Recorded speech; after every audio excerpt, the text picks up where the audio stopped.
অনেকেই বলে যে আমাদের প্রধানমন্ত্রী যে কাম করছে পৃথিবীর কোনো রাষ্ট্রপতি এই কাম করেনি, পৃথিবীর কোনো রাষ্ট্রপতি এই কাম করেনি। বর্তমানে বাংলাদেশে যে সময় চলতেছে কেমন, ভালো?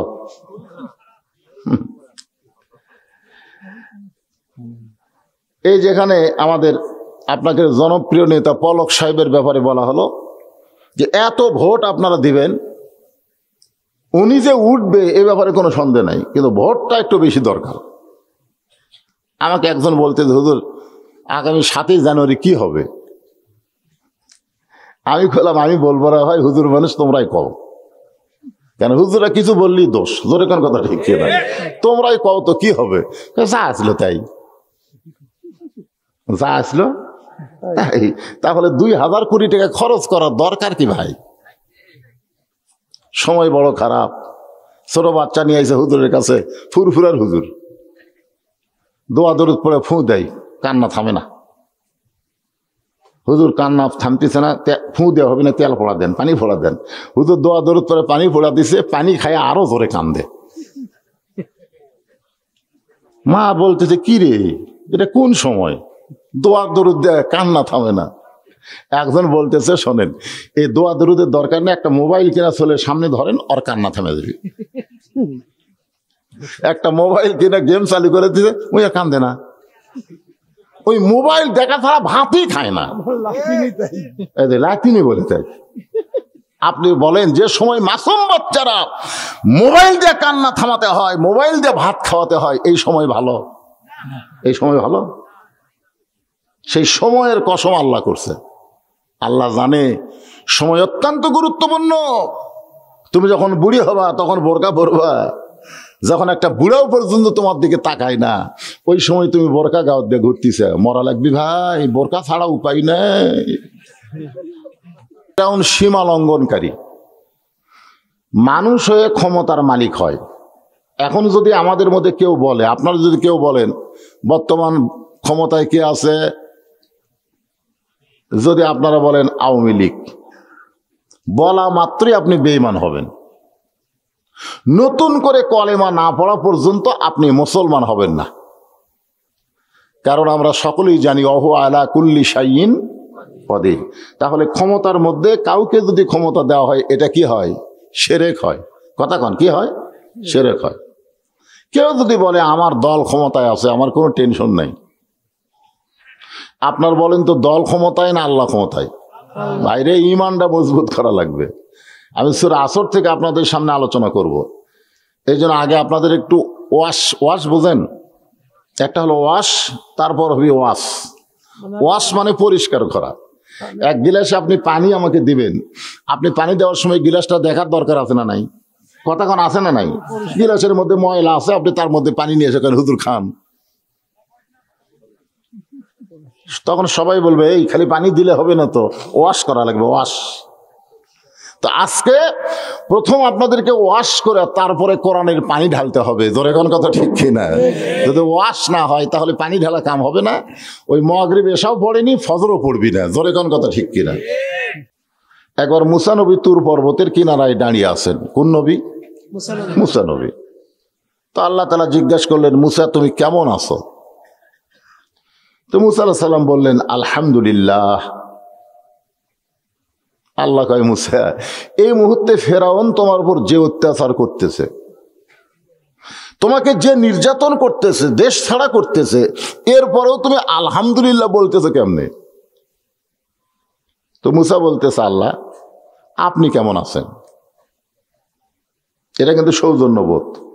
যেরকম আমি জিজ্ঞাসা করলাম আপনারা কেমন আছেন, আপনারাও কেউ কেউ বললেন হুজুর আপনি কেমন আছেন।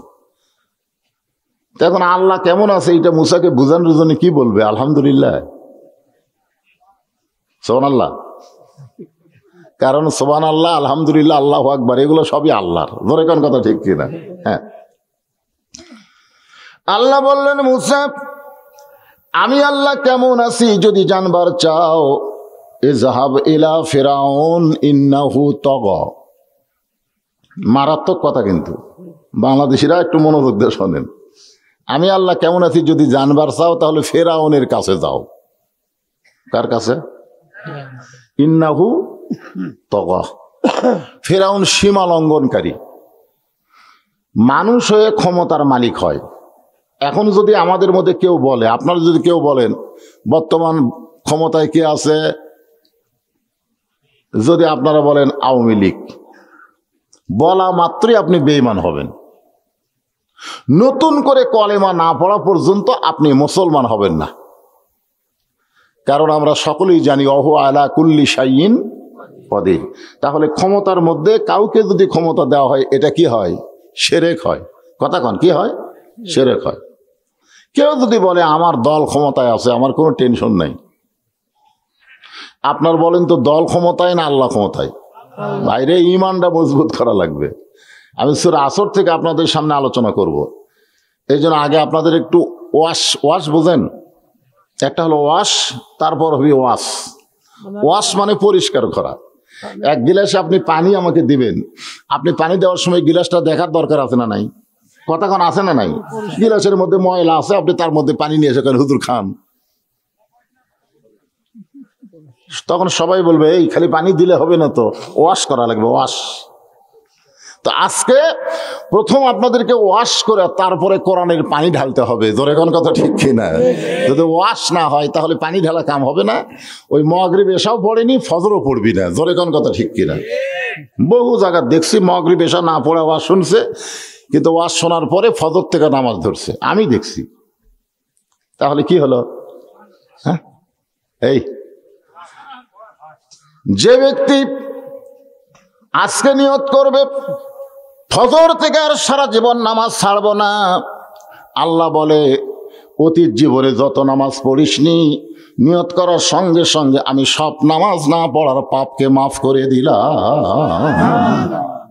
এই নিয়ত করা লাগবে। মসজিদের উন্নতি কল্পে। মসজিদের উন্নতি কি? মসজিদের উন্নতি কি টাকা কালেকশন না মুসল্লি কালেকশন? আজকে বর্তমান প্রধানমন্ত্রী 564টা মসজিদ বানিয়ে দিছে। 564 মসজিদ। অনেকেই বলে যে আমাদের প্রধানমন্ত্রী যে কাম করছে, পৃথিবীর কোনো রাষ্ট্রপতি এই কাম করেনি, পৃথিবীর কোনো রাষ্ট্রপতি এই কাম করেনি। তা আমি একদিন বললাম, ভাই 564 না, 1 লক্ষ মসজিদও যদি বানিয়ে দেয় কোনো লাভ হবে না যদি মুসল্লি না থাকে। কথা কোন ঠিক কিনা? আজকে আপনাদের মসজিদের খবর আপনারাই ভালো জানেন। মসজিদের উন্নয়ন কি করবে? দোতলা করা লাগবে। হুজুর মুসল্লি আর ধরতেছে না, একতলা, তো দোতলা করবা। আলহামদুলিল্লাহ দোতলা করবো হুজুর, দোতলা করতেছি, শুরু করছি। গতকাল যেখানে মাহফিল করলাম ওরা দোতলা করতেছে। জিজ্ঞাসা করলাম ফজরের খবর কি? কয় এক কাতারে হয় না। জোহরের খবর কি? কয় হাট বাজারে যায়। আসরের খবর কি? কয় এখনো ফিরে নেই। মাগরিবের খবর কয় ফজরের মতো। এশা কি? কয় যা আসলো তাই। তো মসজিদের মধ্যে কয় কাতার? কয় 9 কাতার। এক কাতারেরই হরে না, তাহলে দোতলা করবে কেন? তখন বলে হুজুর ওই যে জুমার দিন সবার শেষে এসে আগে যায়, ওই শালাকের জন্য দোতলা করা লাগতেছে। ওরা কিন্তু মুসল্লি না, ওরা হলো শালা। আর আল্লাহ বলেছে ফাওয়াইলুল মুসল্লিন। তো আপনারাই ভালো জানবেন আপনাদের মসজিদের উন্নতি কি। ফজরের খবর কি? ফজর মুয়াজ্জিন ভালো জানে, ঠিক কিনা কর? আল্লাহ তাআলা কোরআনে বললেন ওয়াল আসর। আসর মানে সময়। আল্লাহ সময়ের শপথ করলেন, কারণ সময় অত্যন্ত গুরুত্বপূর্ণ একটা বিষয়। আজ থেকে 40 বছর আগে আব্দুল আলিম সময় নিয়ে একটা গান গাইছে। সময় মিশে মায়াই বন্দি থাইকা করলাম কত খেলা, পশ্চিমে তাকিয়া দেখো তোমার ডুইবা গেছে বেলা। বেলা মানে কি বোঝেন না? বেলা বোঝেন না? বেলা মানে সময়, আর বেলা নাই রে, মানে সময় আর নাই। এক পলকের নাই ভরসা, এক পলকের নাই ভরসা, মিশে সকল আশা, কখন বুঝি দারুণ ঝড়ে ভাঙবে তোমার বাসা। আমি যুবকদের বলতেছি বাজান, যৌবনটা নষ্ট করো না।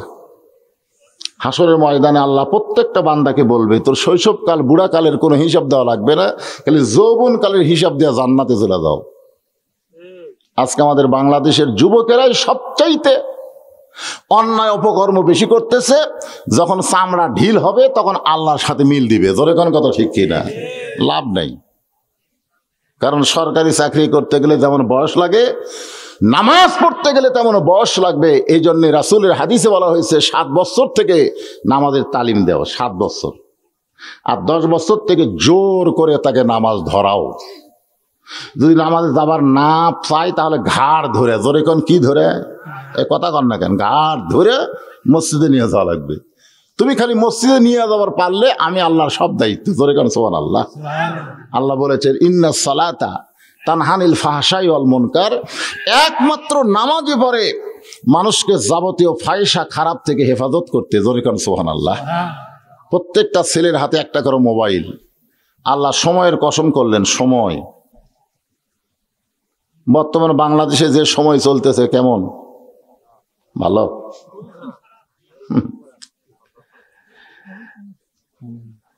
এই যেখানে আমাদের আপনাকে জনপ্রিয় নেতা পলক সাহেবের ব্যাপারে বলা হলো যে এত ভোট আপনারা দিবেন, উনি যে উঠবে এ ব্যাপারে কোনো সন্দেহ নাই, কিন্তু ভোটটা একটু বেশি দরকার। আমাকে একজন বলতে, হুজুর আগামী 7 জানুয়ারি কি হবে? আমি বললাম, আমি বলবো না ভাই, হুজুর মানুষ তোমরাই কও। কেন হুজুরা কিছু বললি দোষ? জোরে কোন কথা ঠিক কিনা? তোমরাই কও তো কি হবে। যা আসলো তাই, যা আসলো তাই। তাহলে 2000 কোটি টাকা খরচ করার দরকার কি ভাই? সময় বড় খারাপ। ছোট বাচ্চা নিয়ে আসে হুজুরের কাছে, ফুরফুরার হুজুর, দোয়া দরুদ পড়ে ফু দেয়, কান্না থামে না। হুজুর কান্না থামতেছে না, ফু দেওয়া হবে না, তেল ফোড়া দেন, পানি ফোড়া দেন। হুজুর দোয়া দরুদ পরে পানি ফোড়া দিছে, পানি খায় আরো জোরে কান্দে। মা বলতেছে কি রে, এটা কোন সময় দোয়া দরুদ দেয়, কান্না থামে না। একজন বলতেছে, শোনেন এই দোয়া দরুদের দরকার নেই, একটা মোবাইল কিনা চলে সামনে ধরেন, ওর কান্না থামে যাবে। একটা মোবাইল কিনা গেম চালু করে দিছে, ওই কান্দে না। ওই মোবাইল দেখা ছাড়া ভাতই খায় না। লাতিনি বলে তাই। আপনি বলেন যে সময় মাসুম বাচ্চারা মোবাইল দিয়ে কান্না থামাতে হয়, মোবাইল দিয়ে ভাত খাওয়াতে হয়, এই সময় ভালো? এই সময় ভালো? সেই সময়ের কসম আল্লাহ করছে। আল্লাহ জানে সময় অত্যন্ত গুরুত্বপূর্ণ। তুমি যখন বুড়ি হবা তখন বোরকা পরবা, যখন একটা বুড়াও পর্যন্ত তোমার দিকে তাকায় না, ওই সময় তুমি বোরকা গাওয়ার দিয়ে ঘুরতেছে, মরা লাগবি ভাই, বোরকা ছাড়া উপায় নেই। তোমার যুবতী অবস্থায় কি করছো? হ্যাঁ, 50 বছর আমের গাছের গোড়াত বেড়া দিচ্ছে। একজন কয় বেড়া কেন দিচ্ছেন ভাই? গরু যদি খায়। আরে পাগলা, 50 বছর আমের গাছের দিকে গরু ঘৃণা করেও তাকাবি না। বেড়া যদি দিবার চাষ, ওই লক লকা পাতা বাড়াছে ওই গাছত বেড়া দে। জোরে করে কথা ঠিক। কারণ গরু খালি খাবি না, পাড়িয়া ফেলে ধর্ষণ করবি। আজকে যৌবনকাল নষ্ট করলাম, সময়ের এত দাম। বুড়াকালে এসে আল্লাহর সাথে মিল দিলাম, এখন আর রুকু সেজদা করতে পারি না। লাতি কইছি একটা সিয়ার লিয়া মসজিদের মধ্যে থুয়ে দে, বসে থাকা নামাজ পড়বো। তাও সিয়ারত পড়বি, জোরে এখন কাজ পড়বি।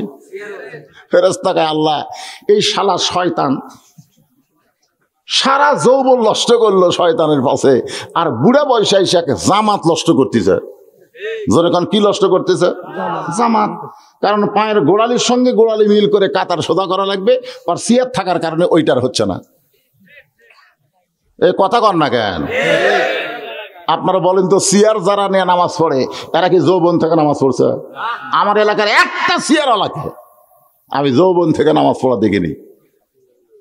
যে শ্যালো মেশিন চালু করে না, এমনি বাড়ি থুয়ে দিছে। অর যদি 2 বছর পর চালু করবার যান, দেখবেন ওর বল বিয়ারিং সব জাম মারছে, খালি ঘুরতেছে না, হো করে, কিন্তু চালু হয় না। সবাই বলতেছে ভাই চালু না থাকার কারণে আর বল বিয়ারিং শেষ রে।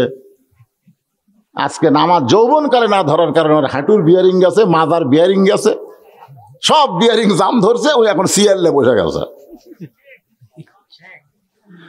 সময়ের কসম করে আল্লাহ বললেন, ইন্নাল ইনসানা লাফি খুসর, নিশ্চয়ই মানুষগুলো ক্ষতির ভিতরে। নিশ্চয় মানুষগুলো কার ভিতর? এ কথা কি আমার না আল্লাহর? এখন আমার সঙ্গে সবাই বলবেন আদর করে, সবাই বলেন আদর করে, মানুষ আল্লাহ বানায়া কেমনি দিবেন ক্ষতির মধ্যে ফেলিয়া। আল্লাহ ইবলিসকে বললো, কে রে ইবলিস?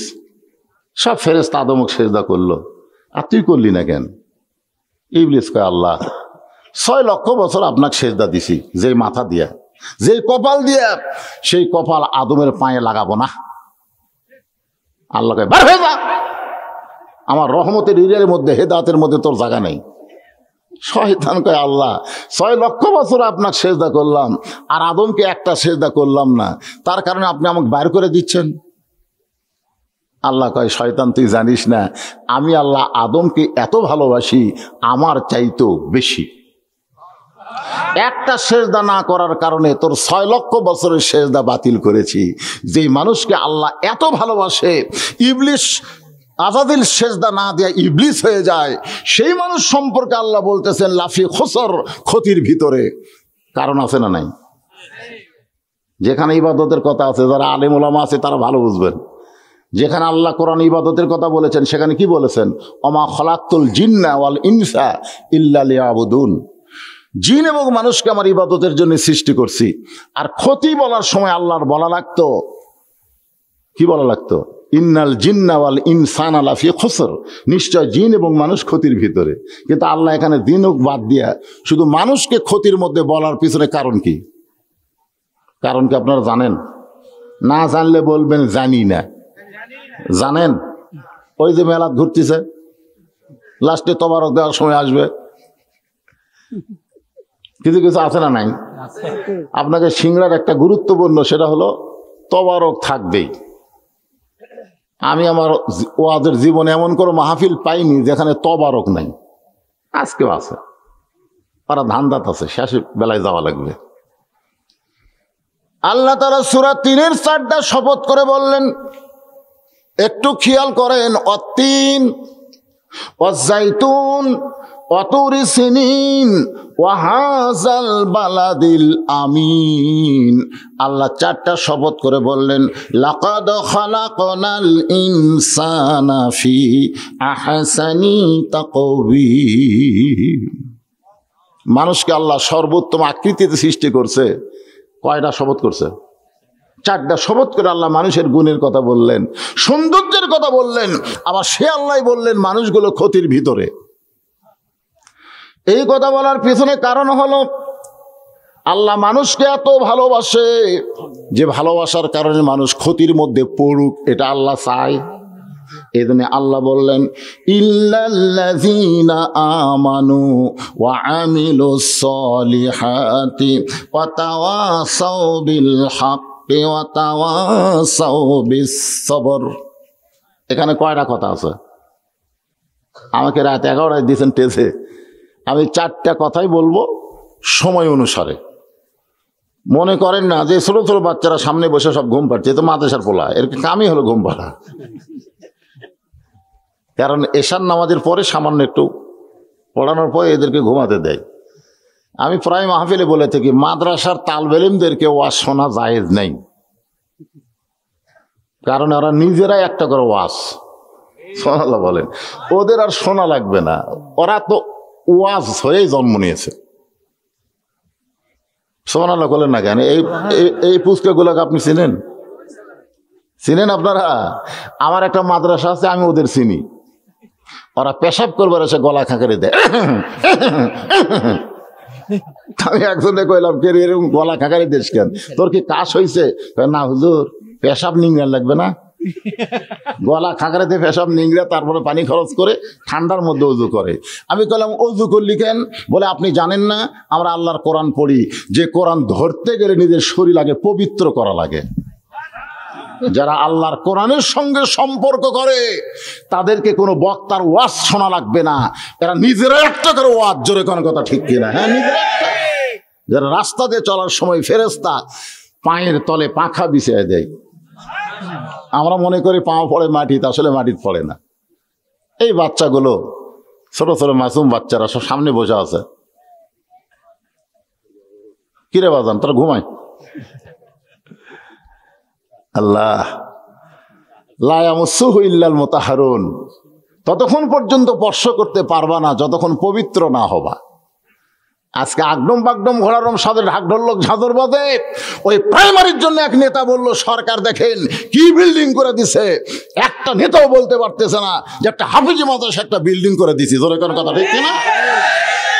যেই পড়া হলো শয়তানের পড়া, সেই পড়ার জন্য কোটি কোটি টাকা খরচ, আর যেটা আল্লাহর পড়া সেই পড়ার জন্য ছায়া চিন্তা ভিক্ষা করে চলান লাগে। আজ বুঝবা না, মোরা যাও, তোমার লাশের পাশে কোরআন পড়ে কে? আমি প্রত্যেকটা মাহফিলে বলেছি, কোনো নেতা মরে গেলে ওর জন্য কোরআন পড়া জায়েজ নাই। কোরআন পড়া জায়েজ নাই, কারণ মরা মানুষের জন্য কোরআন আল্লাহ দেয়নি, কোরআন দিয়েছে জীবিত মানুষের হেদাত। জোরে কোন কথা ঠিক কিনা? অনুনাজ্জিলু মিনাল কুরআনি মা হুয়া শিফাউ ওয়া রাহমাতুল লিল মুমিনিন। আল্লাহু আকবার। আল্লাহ বললেন, ইল্লাল্লাযিনা আমানু, যারা আমাকে বিশ্বাস স্থাপন করেছে। ভাই ছোট বাচ্চাদের কাছে ওয়াজ করতেছেন, আপনারা একটু মনোযোগ দিয়ে শোনেন। আমরা আল্লাহকে বিশ্বাস করি, এ কথাটা সবাই বলেন, আমরা বিশ্বাস করি। সাহাবীরা বললেন, হুজুর বিশ্বাস সম্পর্কে আমরা জানতে চাই। আল্লাহ রাসূল বললেন, ইকরার বিল লিসান, তাসদিক বিল জানান, আমল বিল আরকান, এরই নাম হলো ঈমান। এক নম্বর ঈমান। ঈমান যদি ঠিক না থাকে, আপনি যত আমল করেন কাম হবে না। হবে? যখন হবে, ঈমানই ঠিক নাই। যত ভালো আমল করেন আপনি জান্নাতে যাওয়ার পারবেন না। যার প্রমাণ হলো নবীর চাচা আবু তালেব। আল্লাহ রাসূল বলেছেন, মায়ের পেটে আমি এতিম হয়েছি, কিন্তু দুনিয়াতে আসার পর আমি এতিম না। সাহাবেরা জিজ্ঞাসা করলো, হুজুর মায়ের পেটে আপনি এতিম হলেন, দুনিয়াতে আসার পরে আপনি এতিম না কেমনে? আল্লাহ রাসূল বললেন, ভাগ্যগুণ এমন একটা চাচা পেয়েছিলাম যে চাচা বাবার চাইতো বেশি দরদ আমাকে করেছে। আমার যে বাবা নাই, এটা রাসূল আমি কোনোদিনও বুঝবার পারিনি। ধরে এখন সুবহানাল্লাহ। সে চাচার নাম হলো আবু তালেব। এরপরে ওই চাচা জাহান্নামে যাবে। ওই চাচা কোথায় যাবে? কেন যাবে? কোন ঈমান নেই। তা আপনারা কি রাসূল আবু তালেবের চাইতে বেশি মহব্বত করেন? অনেকে বলে না যে রাসূলকে মহব্বত করলো সেই জান্নাতে চলে গেল। এত সোজা না। তাব্বাত ইয়াদা আবি লাহাবি ওয়া তাব, সর্বপ্রথম রাসূলকে মহব্বত করছে এ আবু লাহাব। দাসীকে যেই বলছে আব্দুল্লাহর একটা ফুটফুটা সন্তান হচ্ছে, সাথে সাথে দাসী বলল, তুই মুক্তি, যা, আজ থেকে তোকে আমি মুক্ত করে দিলাম। আল্লাহর নবী দুনিয়াতে আসার সাথে সাথে আবু লাহাব এত খুশি যে একটা দাসীক পর্যন্ত মুক্ত করে দিল। আপনার বলেন তো আবু লাহাব কি জান্নাতে যাবি? না। সবচাইতে দানবীর, আপনারা কয় টাকা দান করছেন? পৃথিবীতে সবচাইতে বড় দানবীর হলো হাতেম তাই। নাম কি? হাতেম তাই। এই হাতেম তাইও জাহান্নামে যাবে। এত বড় দানবীর হওয়ার পরেও জাহান্নামে যাওয়ার কারণ হলো তার ঈমান নাই। ন্যায়পরায়ণ শাসক, এরপরও তাকে বেঈমান হওয়ার কারণে জাহান্নামে যাইতে হবে। জান্নাতে যাইতে গেলে আমল যাই থাক, ঈমানটা ঠিক থাকা লাগবে। কারণ ঠিক কিনা? আল্লাহ রাসূল বলেছেন এক হাদিসে, তুমি যদি ঈমান নিয়ে মরবার পারো, তোমার যত পাপ থাকুক না কেন, আমি রাসূল তোমাকে সুপারিশ করে জান্নাতে পৌঁছায় দিব। তাহলে কি নিয়ে মরা লাগবে? ভাই একটু মনোযোগ দিয়ে শোনা লাগবে। আজকে বাংলাদেশে অধিকাংশ মানুষের ঈমান নাই। এখন আসর নামাজ পড়ে জমিত গেছে, যা দেখে ওপর জমিত পানি, নিচে ওর জমিত পানি নাই। কে রে? ওপর জমিত পানি চলমল করে, আমারটা শুকে গেছে, ঈদের ধান কেমনে হবে? চারিদিকে তাকাছে এরকম করে, তাকে দেখে কেউ নেই। আস্তে করে বসে আলকাটা দিয়ে ওই পানি দিয়ে হাত ধোছে, ধুয়ে আবার দাঁড়ায় বলতেছে, কেউ দেখেনি, আলহামদুলিল্লাহ কেউ দেখেনি। আপনারা বলেন তো এই লোকটার ঈমান আছে? নামাজ আছে কিন্তু কি নাই? কথা কয় না। নামাজ আছে কিন্তু ঈমান নাই। ঈমান থাকলে কেউ দেখেনি এ কথা বলতে পারতো না, কারণ কেউ না দেখলেও আল্লাহ দেখে। জোরে কোন ঠিক কি না? আজকে আমাদের বাংলাদেশের কেউ না দেখলেও আল্লাহ দেখে বিশ্বাস না থাকার কারণে অধিকাংশ মুসলমান জাহান্নামে যাবে, বেঈমান হয়ে তাদের মৃত্যু হবে। এই জন্য রাসূল বললেন ইকরার বিল লিসান, জবানে বলতে হবে লা ইলাহা ইল্লাল্লাহ, শুধু জবানে বললে হবে না, তাসদিক বিল জানান, এটা কলিজার মধ্যে জায়গা দেওয়া লাগবে। কলিজার মধ্যে ঈমানের জায়গা যখন হবে, ওই মানুষটার কাছে জীবনের চাইতে ঈমানের দাম বেশি হবে। এখন আপনারা খালি সুবহানাল্লাহ করেন না, আপনারা বলেন তো আপনাকে জীবনের দাম বেশি না ঈমানের দাম বেশি? আল্লাহ তুমি দেখো কে বলে কে বলে না। যাই বলতেছে না মরার সময় আর মুখের যেন কলমা উচ্চারণ না হয়, এই জবান খুলে বলা লাগবে আপনাকে জীবনের দাম বেশি না ঈমানের দাম বেশি? আজকে আমরা বাতিলের সাথে আপোষ করছি কিসের জন্য? ঈমানের জন্য না জীবনের জন্য? আজকে পুলিশ ধরার চিন্তা করি, আজরাইল ধরার চিন্তা নেই। পুলিশ যেন না ধরে, পুলিশের ভয়ে আলুর বাগুরের মধ্যে লুকে আছে আমার এলাকার। ইতিমধ্যে আজরাইল পুলিশের পোশাক পরে গেছে। তুই কই কে রে ভাই, আমি এই জায়গায় লুকে থাকবো, তারপর তুই কে খোঁজ দিল, তুই কোন থানার? আমি থানার পুলিশ না রে, আমি আজরাইল। ওরে বাবারে, বলে ওরে বাবারে কি ওই পুলিশ ধরার ভয়ে আজরাইল ধরবে, এ কথা আমার মনেই নাই। মানে পুলিশ ধরার ভয়ে যে আজরাইল ধরবে আর মনেই নেই। আজকে আমাদের বাংলাদেশের অবস্থা হয়েছে তাই, কথা কন না কেন? তাসদিক বিল জানান, কলিজার মধ্যে যখন ঈমান থাকবে, ওই ব্যক্তির কাছে জীবনের চাইতে ঈমানের গুরুত্ব বেড়ে যাবে। আর জীবনের চাইতে ঈমানের গুরুত্ব যখন বেড়ে যাবে, ওই মানুষটা ইয়াকা নাবুদু ওয়া ইয়াকা নাস্তাঈন, সুবহানাল্লাহ। উকিল এসে বলতেছে, উকিল যে আপনি তো ফাঁসি হয়েই যাবি, আপনি খালি রাষ্ট্রপতির কাছে একটা দরখাস্ত করেন, রাষ্ট্রপতি যদি দয়া করে আপনাকে মাফ করে তাহলে আর আপনার ফাঁসি হচ্ছে না। তখন আসামি মুচকি মুচকি হাসতেছে। উকিল বলে হাসেন কেন? বলে হাসার কারণ হলো তুমি যার কাছে দরখাস্ত লিখতে বললে, এরকম 3 জন রাষ্ট্রপতিকে আমি ক্ষমতা থাকা অবস্থায় মরা দেখছি। বঙ্গবন্ধু শেখ মুজিবুর রহমান, জিয়াউর রহমান, জিল্লুর রহমান, যারা ক্ষমতা থাকতে মরে যায়, তাদের কাছে কোনো ইমানদার বাঁচার দরখাস্ত লিখবে না। ধরে কোন কথা ঠিক কি না? উকিল বলতেছে তাহলে আপনার ফাঁসি হবে। তাসদিক বিল জানান, মুসলমান মুচকে মুচকে হাসে। উকিল বলে ফাঁসি হওয়ার কথা শুনে হাসতেছেন কেন? তখন আসামি কোরআন থেকে আয়াত তেলাওয়াত করতেছে, ওয়ালা তাকুলু লিমান ইউকতালু ফি সাবিলিল্লাহি আমওয়াতুন বাল আহইয়াউ ওয়ালাকিন লা তাশউরুন। কয়েকদিন আগের ঘটনা, ইউটিউবে দেখেন। 2 জনকে হাসপাতাল নিয়ে গেছে, ওর মা দেখবার গেছে, যে দেখে যে বাচ্চা দুনিয়া থেকে বিদায় নিয়েছে, তার কপালে চুমু দিয়ে মা মুচকি মুচকি হাসতেছে আর বলতেছে আলহামদুলিল্লাহ আলহামদুলিল্লাহ। আর যেটা আহত অবস্থায় আছে তার কপালে চুমা দিয়ে মা বলতেছে ইন্না লিল্লাহ ইন্না লিল্লাহ। তো সাংবাদিকরা ধরছে যে মা আপনি কি পাগলি হয়ে গেছেন নাকি? যেটা মারা গেছে সেটার ব্যাপার আপনি ইন্না লিল্লাহ পড়েন, আর যেটা বেঁচে আছে সেটা আলহামদুলিল্লাহ পড়েন। একটা হাত নাই কিন্তু বেঁচে তো আছে। মা বলতেছে তোমরা যাকে মৃত্যু বলতেছো, যদি তোমাদের ঈমান থাকতো তাহলে তোমরা তাকে মৃত্যু বলতে না। কারণ আল্লাহ বলেছে আমার জন্য যাদেরকে হত্যা করা হয় তাদেরকে তোমরা মৃত্যু বলো না, বরং আমি আল্লাহ বলতেছি তারা জীবিত। বাল আহিয়া, বরং তারা জীবিত। ওয়ালাকিল্লা তাশউরুন, তোমাদের মাথা নেই, মাথা নেই। এ কারণেই তোমরা বুঝবার পারতেছে না। আজকে যদি এই বিশ্বাস আমাদের থাকতো, বুখারী শরীফের হাদিস, কি শরীফের? মা আহাদান, আনাস থেকে বর্ণিত, আনাস ইবনে মালিক রাদিয়াল্লাহু থেকে বর্ণিত, মা আহাদান ইয়াদখুলুল জান্নাত ইহুব্বু আন ইয়ারজি ইলা দুনিয়া ওয়ালাহুম আলাল আরদি মিন শাইইন ইল্লা শাহীদুন ইয়াতামান্না আন ইয়ারজি ইলা দুনিয়া ফায়ুক্তাল আশারা মাররাতান লিমা ইয়ারা মিনাল কারামাতি। রাওয়াহুল বুখারী কিতাবুল মাগাজি। আল্লাহ রাসূল বলেছেন একদল লোক জান্নাত পাওয়ার পরেও, তা সাধারণ জান্নাত না, জান্নাতুল ফেরদাউস, জান্নাতুল ফেরদাউস পাওয়ার পরেও এরা দুনিয়াতে আসার জন্য ছটফট করবে। আল্লাহ বলবেন খেরে বান্দা, দুনিয়াতে শহীদ হওয়ার কারণে আমি আল্লাহ তোদের জান্নাতুল ফেরদাউস দিলাম, এরপরেও তোরা আবার দুনিয়াতে যাবার চাস কেন?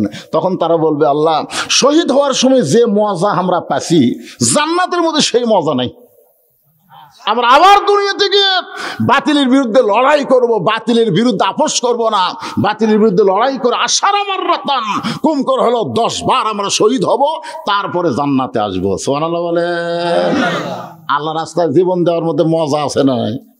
যারা দিছে তারা বুঝতেছে, কিন্তু আমরা দেইনি তো। আমরা জীবন বাঁচানোর জন্যে বাতিলের সঙ্গে আপোষ করে বসে আছি। কুল জাল হক ওয়াজাহাকাল বাতিল ইন্নাল বাতিলা কানা যাহুকা। সুবহানাল্লাহ বলেন। তাসদিক বিল জানান, কলিজার মধ্যে ঈমান রাখা লাগবে। রাজি আছেন? 3 নম্বর হলো আমল বিল আরকান, ঈমান অনুযায়ী আমল করা লাগবে। ঈমান অনুযায়ী যদি আমল করতে চান, যত আমল দুনিয়াতে আছে তার মধ্যে 1 নম্বর আমলের নাম হলো নামাজ। জোরে কোন 1 নম্বর আমলের নাম কি? জোরে বলা লাগবে। মসজিদের উন্নয়নে মাহফিল, 1 নম্বর আমলের নাম কি? নামাজ। যার নামাজ নাই, দেখছেন, এটা ডাইরেক্ট কথা, লা সালাতা লা ঈমানা। যার নামাজ নাই তার ঈমান নাই। এ কারা কারা মাগরিব এসা পড়েননি? এই কারা কারা? এই ছেলেরা এখন পিছনে এসে ভরে যাচ্ছে। কারা কারা মাগরিব এশার নামাজ পড়েনি? সাহস করে বলো তো দেখি।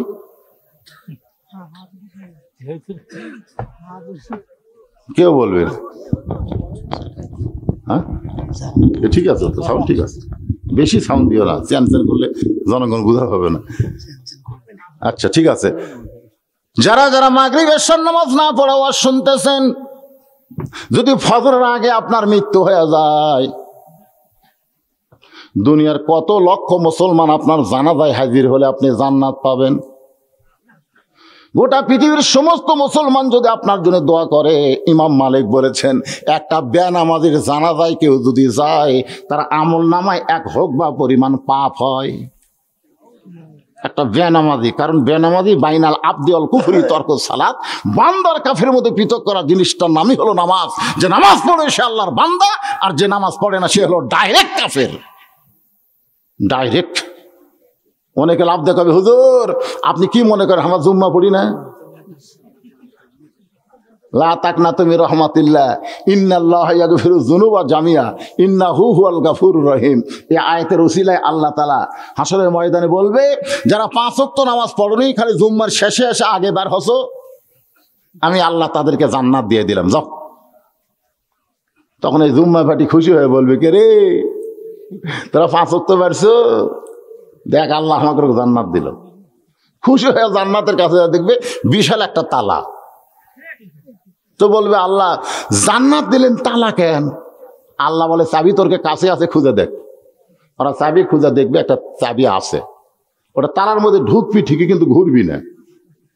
ঢুকছে ঠিকই, ঘোরে না। তাই আল্লাহ ঢুকলো তো ঘোরে না কেন? আল্লাহ বলে দেখ তো তোর চাবির মধ্যে 5টা দাগ আছে, কারণ তালার মধ্যে 5টা দাগ আছে, চাবির মধ্যেও 5টা দাগ থাকা লাগবে। দাগে দাগে মিল হলে কুট্টুস করে খুলবি। তখন ওরা চাবি বের করে দেখে আল্লাহ তেল তেলা, দাগ নাই। এটা কিসের দাগ আল্লাহ? তো হচ্ছে ফজর, জোহর, আসর, মাগরিব, এশা। তখন বলবে আমরা তো এই 5টার মধ্যে নাই। আল্লাহ বলে তাহলে জান্নাত দেখে ফেরত। যারা শুধু জুম্মা মারতেছেন এরা জান্নাত দেখবার পারবেন, কিন্তু ভিতরে ঢুকবার পারবেন না। শব্দটা ধরে কর না কেন? তাহলে জান্নাতে ঢুকতে গেলে 5 ওয়াক্ত নামাজের দরকার আছে না নাই? আর সালাতু মিফতাহুল জান্নাত, নামাজ হচ্ছে বেহেশতের চাবি। রে যুবকেরা যারা এশা মাগরিব পড়েন নাই, আজকে নিয়ত করেন ফজর থেকে বাকি জীবনে একটা ওয়াক্ত নামাজ বাদ দেব না। ঈমানকে রাখতে গেলে মান তারাকা সালাত মুতাম্মিদান ফাকাত কাফারা, ইচ্ছা করে 1 ওয়াক্ত নামাজ যারা বাদ দিল তারা অবশ্যই আল্লাহর সঙ্গে কুফরি করলো। তাহলে ঈমানকে রক্ষা করার জন্য 1 নম্বর আমলের নাম কি? সবাই জোরে বলেন, 1 নম্বর আমলের নাম কি? পুরুষের জন্য 1 নম্বর হলো নামাজ, কিন্তু মা বোনেরা যারা পর্দায় বসে আছেন এদের জন্য কিন্তু 1 নম্বর নামাজ না। এই মরদ মানুষের জন্য 1 নম্বর হলো নামাজ, আর নারীদের জন্য 1 নম্বর হলো পর্দা। আপনারা এলাকায় মেয়ে মানুষ মরে গেলে কয় কাপড় দেয়? আমার এলাকায় মেয়ে মানুষ ভোটে দাঁড়াচ্ছে, ভোটে পুরুষ মানুষ পাচ্ছে আর হাত ধরতেছে, দেন হাতটা দেন, এবার হাত ধরে বলতেছে আমাকে একটা ভোট দেওয়াই লাগবে। ওই যখন আমার দিকে আসতেছে আমি দৌড়, হুজুর হুজুর থামেন হুজুর, আপনি আমাকে ভোট দেবেন না। আমি দৌড়ে ওর স্বামীর কাছে গেলাম, যাই বললাম এই তোর বউ মরে গেলে কয় কাপড় দিবি? তো কয় হুজুর আপনি কি জানেন না? আমি শুনবার চাচ্ছি ভাই কয় কাপড় দিবি? সবাই যা দেয় আমি তাই দিব। তো মরে গেলে কয় কাপড়ে? 5 কাপড়। তো মেয়েদের জন্য মরার পরে 5 কাপড়, তাহলে বেঁচে থাকতে কয়টা? হ্যাঁ, তোর বউ যে হারে পুরুষ মানুষের হাত ধরে ভোট চাচ্ছে, ওরা 100 কাপড় দিয়েও তো জান্নাত দিবার পারবি না। এই জন্য আমার মা বোনেরা যারা পর্দার অন্তরে বসে আছেন, একটু মনোযোগ দিয়ে শোনেন। মেয়েদের 1 নম্বর নেক আমলের নাম হলো পর্দা। গভীর রাত্রে ফাতেমা কাঁদতেছে, আলী সান্ত্বনা দিয়া বলে বিবি গো এমন করে কান্দো কেন? ফাতেমা বলে স্বামী গো আমার কান্দার কারণ হলো আল্লাহ তাআলা আমার দোয়া কবুল করেছে। আলী বলতেছে এটা কি পাগলি নাকি? দোয়া যদি কবুল করে তাহলে কান্দো কেন? ফাতেমা বলে স্বামী গো কি দোয়া আল্লাহ কবুল করছে এইটাকে আপনি শুনবেন না? আলী বলতেছে ফাতেমা কি দোয়া করেছো যেইটা আল্লাহ কবুলের খবর দিল? ফাতেমা বলতে স্বামী গো আল্লাহ তাআলা আমার পর্দাকে কবুল করেছে। সুবহানাল্লাহ কোন। তো আলী বলতেছে তোমার পর্দাকে আল্লাহ কবুল করলো, তুমি কেমনে জানলে? বলে আল্লাহ তাআলা আমাকে পর্দার ভিতরে মৃত্যু দিবে। সুবহানাল্লাহ বলেন। মৃত্যুর পরে পর্দা না, পর্দার ভিতরেই আল্লাহ আমাকে মৃত্যু দিবে। আজকে বাংলাদেশে মৃত্যুর পরে পর্দা হচ্ছে, কিন্তু পর্দার ভিতরে মৃত্যু হচ্ছে না। কথা কন না কেন? মৃত্যুর পরে পর্দা করে কাম হবে? ওই মাথার চুল আগেই বেচা খাচ্ছে, আগে মাথার চুল বেচা খাচ্ছে, আর মরার পরে ওর মাথার উপরে কাপড় বাঁধতেছে, ওর নাম হলো মাথা বান্ধ। ফেরেস্তা কয় মাথা বান্ধা লাভ নাই, চুল বেচা খাচ্ছে। ফেরুওয়ালারা লাড়িয়ে ওর চুল কিনেছে। ধরে কোন কথা ঠিক কিনা? 1 টাকার ওজনে চুল দিলে 60 টাকা আমাদের এলাকার বিক্রি করতেছে। তা আমি একজনকে বললাম কেরে ভাই 1 টাকার ওজনে যদি 60 টাকা হয়, এই চুল যদি 1 টাকার ওজনে না হয় তখন কি করে? তখন কয় ভাই একটু বসেন আমরা চুলের ব্যবস্থা করতেছি। তখন মুড়িয়া চিরুনি দিয়ে খালি সমানে চুল উঁকড়ে মুখরা কয় দেখেন তো ভাই হলো কিনা। তখন লাড়ে তারা বলতেছে ভাবি আর একটু লাগবে, আপনার বইয়ের চুল একজন ফেরওয়ালা লাগতেছে, আর একটু লাগবে। আর মাথা বান্ধ করে কোনো লাভ হবে না, কারণ জীবিত অবস্থায় মাথার চুলকে হেফাজত করেনি, মরার পরে হেফাজত করে কোনো লাভ আছে? ফাতেমা বলে স্বামী গো আমি দোয়া করেছি আল্লাহ তাআলা পর্দার মধ্যে আমার মৃত্যু দিবে।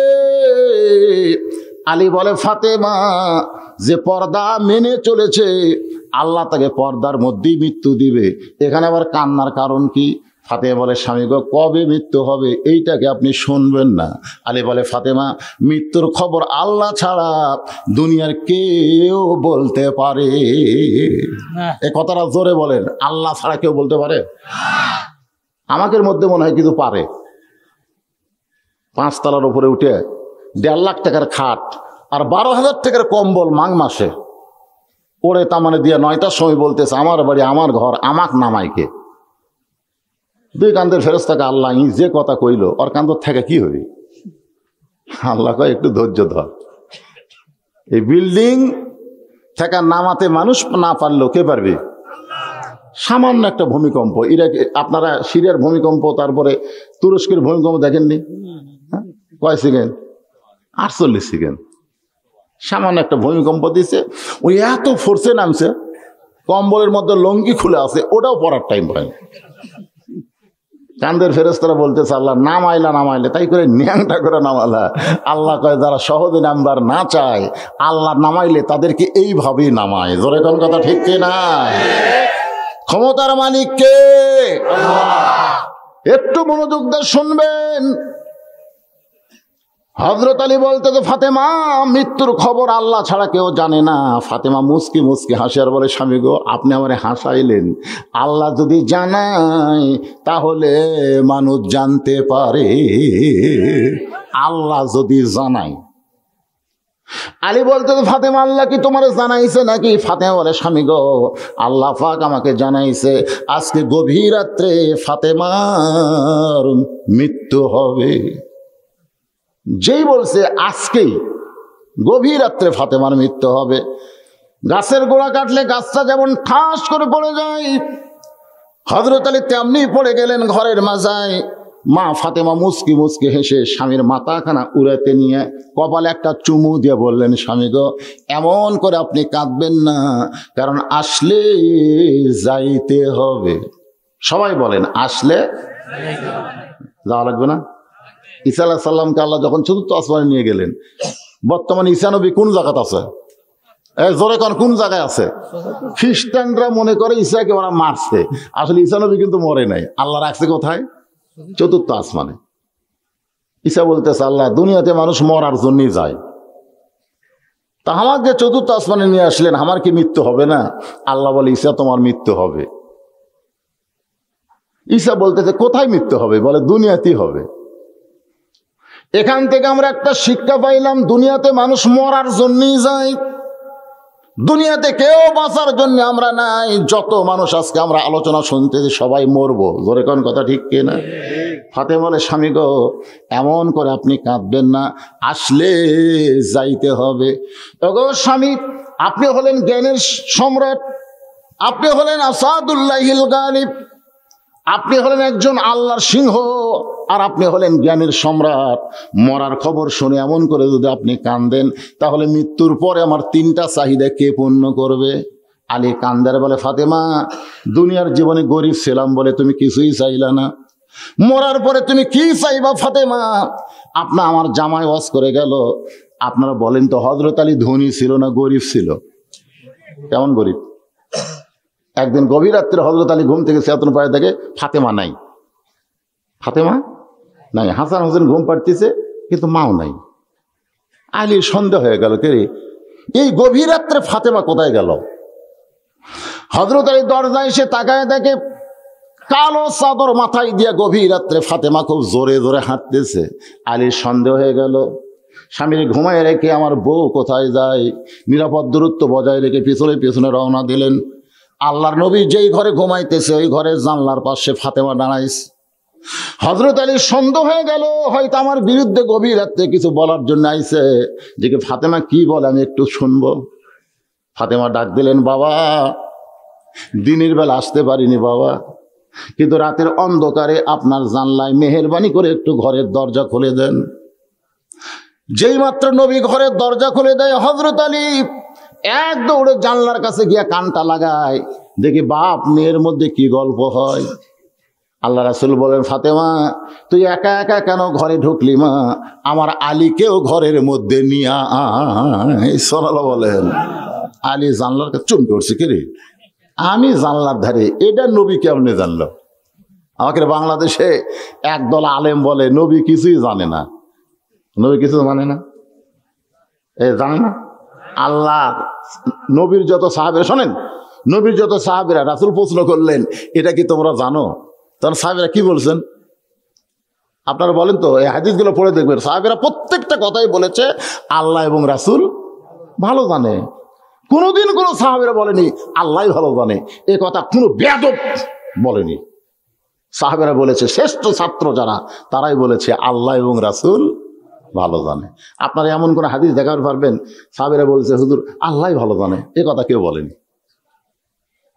আল্লাহ রাসূল বলেছেন, আমি যা জানি তোমরা তা জানো না, আমিও জানি না যতক্ষণ আল্লাহ পাক আমারে না জানায়। এখান থেকে বোঝা গেল দুনিয়ার তামাম মানুষ জানার আগে যিনি জানেন তিনি হলেন আমাদের নবী। ধরে কোন সুবহানাল্লাহ। আসল গায়েবের মালিককে আরো ধরে কোন না কেন? কিন্তু গায়েবের খবর আগে আল্লাহ কাকে দিছে? এই জন্যে তাহিরি সাহেব বলেছে, আল্লাহর ধন নবীরে দিয়া আল্লাহ আছে গায়েব হইয়া, নবীর ধন খাজা নিয়া। এই জায়গা তাহিরি ভুল করছে। তাহিরি বলা লাগতো নবীর ধন আলেম নিয়া, নবীর ধন আলেম নিয়া। কারণ আলেম সম্পর্কে রাসূল বলেছেন, আল উলামা ওয়ারাসাতুল আম্বিয়া, আলেমরাই হলো নবীদের ওয়ারিস। জোরে কোন সুবহানাল্লাহ। কিন্তু এখানে তাহিরি একটা ভুল করছে, নবীর ধন খাজা নিয়া শুয়া আছে আজমিরে। তারপরে যে কথা কইছে এটা হলো শিরক। কেউ ফিরে না খালি হাতে, খাজারে তোর দরবারেতে। নাউজুবিল্লাহ। কোন জোরে কর নাউজুবিল্লাহ। প্রথম কথা ঠিক আছে, আল্লাহর ধন নবী নিয়ে। আসলে তো আল্লাহর যত এলেম সব এলেম আল্লাহ নবীরে দিছে।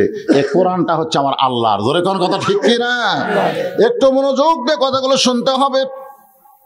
হযরত আলী জানলার কাছে চমকে উঠছে, আমি জানলার কাছে, নবী কেমনে জানলো? নবী ফাতেমারে কেন বলছে? কারণ নবী খালি একজন নবী না, নবী হলেন একজন বাবা। সুবহানাল্লাহ না কেন? আচ্ছা, আপনার বিয়ে দেওয়া মেয়ে যদি গভীর রাত্রে আপনার বাড়িতে আসে, আপনি কি বলবেন না জামাই কেন আসেনি? এই কথাকে আপনি বলবেন না। নবী কিন্তু এই আন্দাজে বলেছে, ফাতেমা তুমি একা কেন, আমার আলীকেও ঘরের মধ্যে আসতে কও।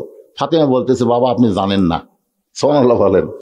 নবীকে বলতেছে, আপনি জানেন না বাবা, আমার স্বামী ঘুম পাড়তেছে, আমার স্বামী ঘুম পাড়তেছে। স্বামী যখন ঘুমাইতেছে, খুব ঘুম, ওই সুযোগ আমি চোরের মতন চুপি চুপি আপনার কাছে আইছি। আল্লাহ রাসূল বলতেছে, ফাতেমা যদি আলী চেতন পায়, তুমি আসার পরে যদি চেতন পায়, কি কন পাতে পারে কি পারে না?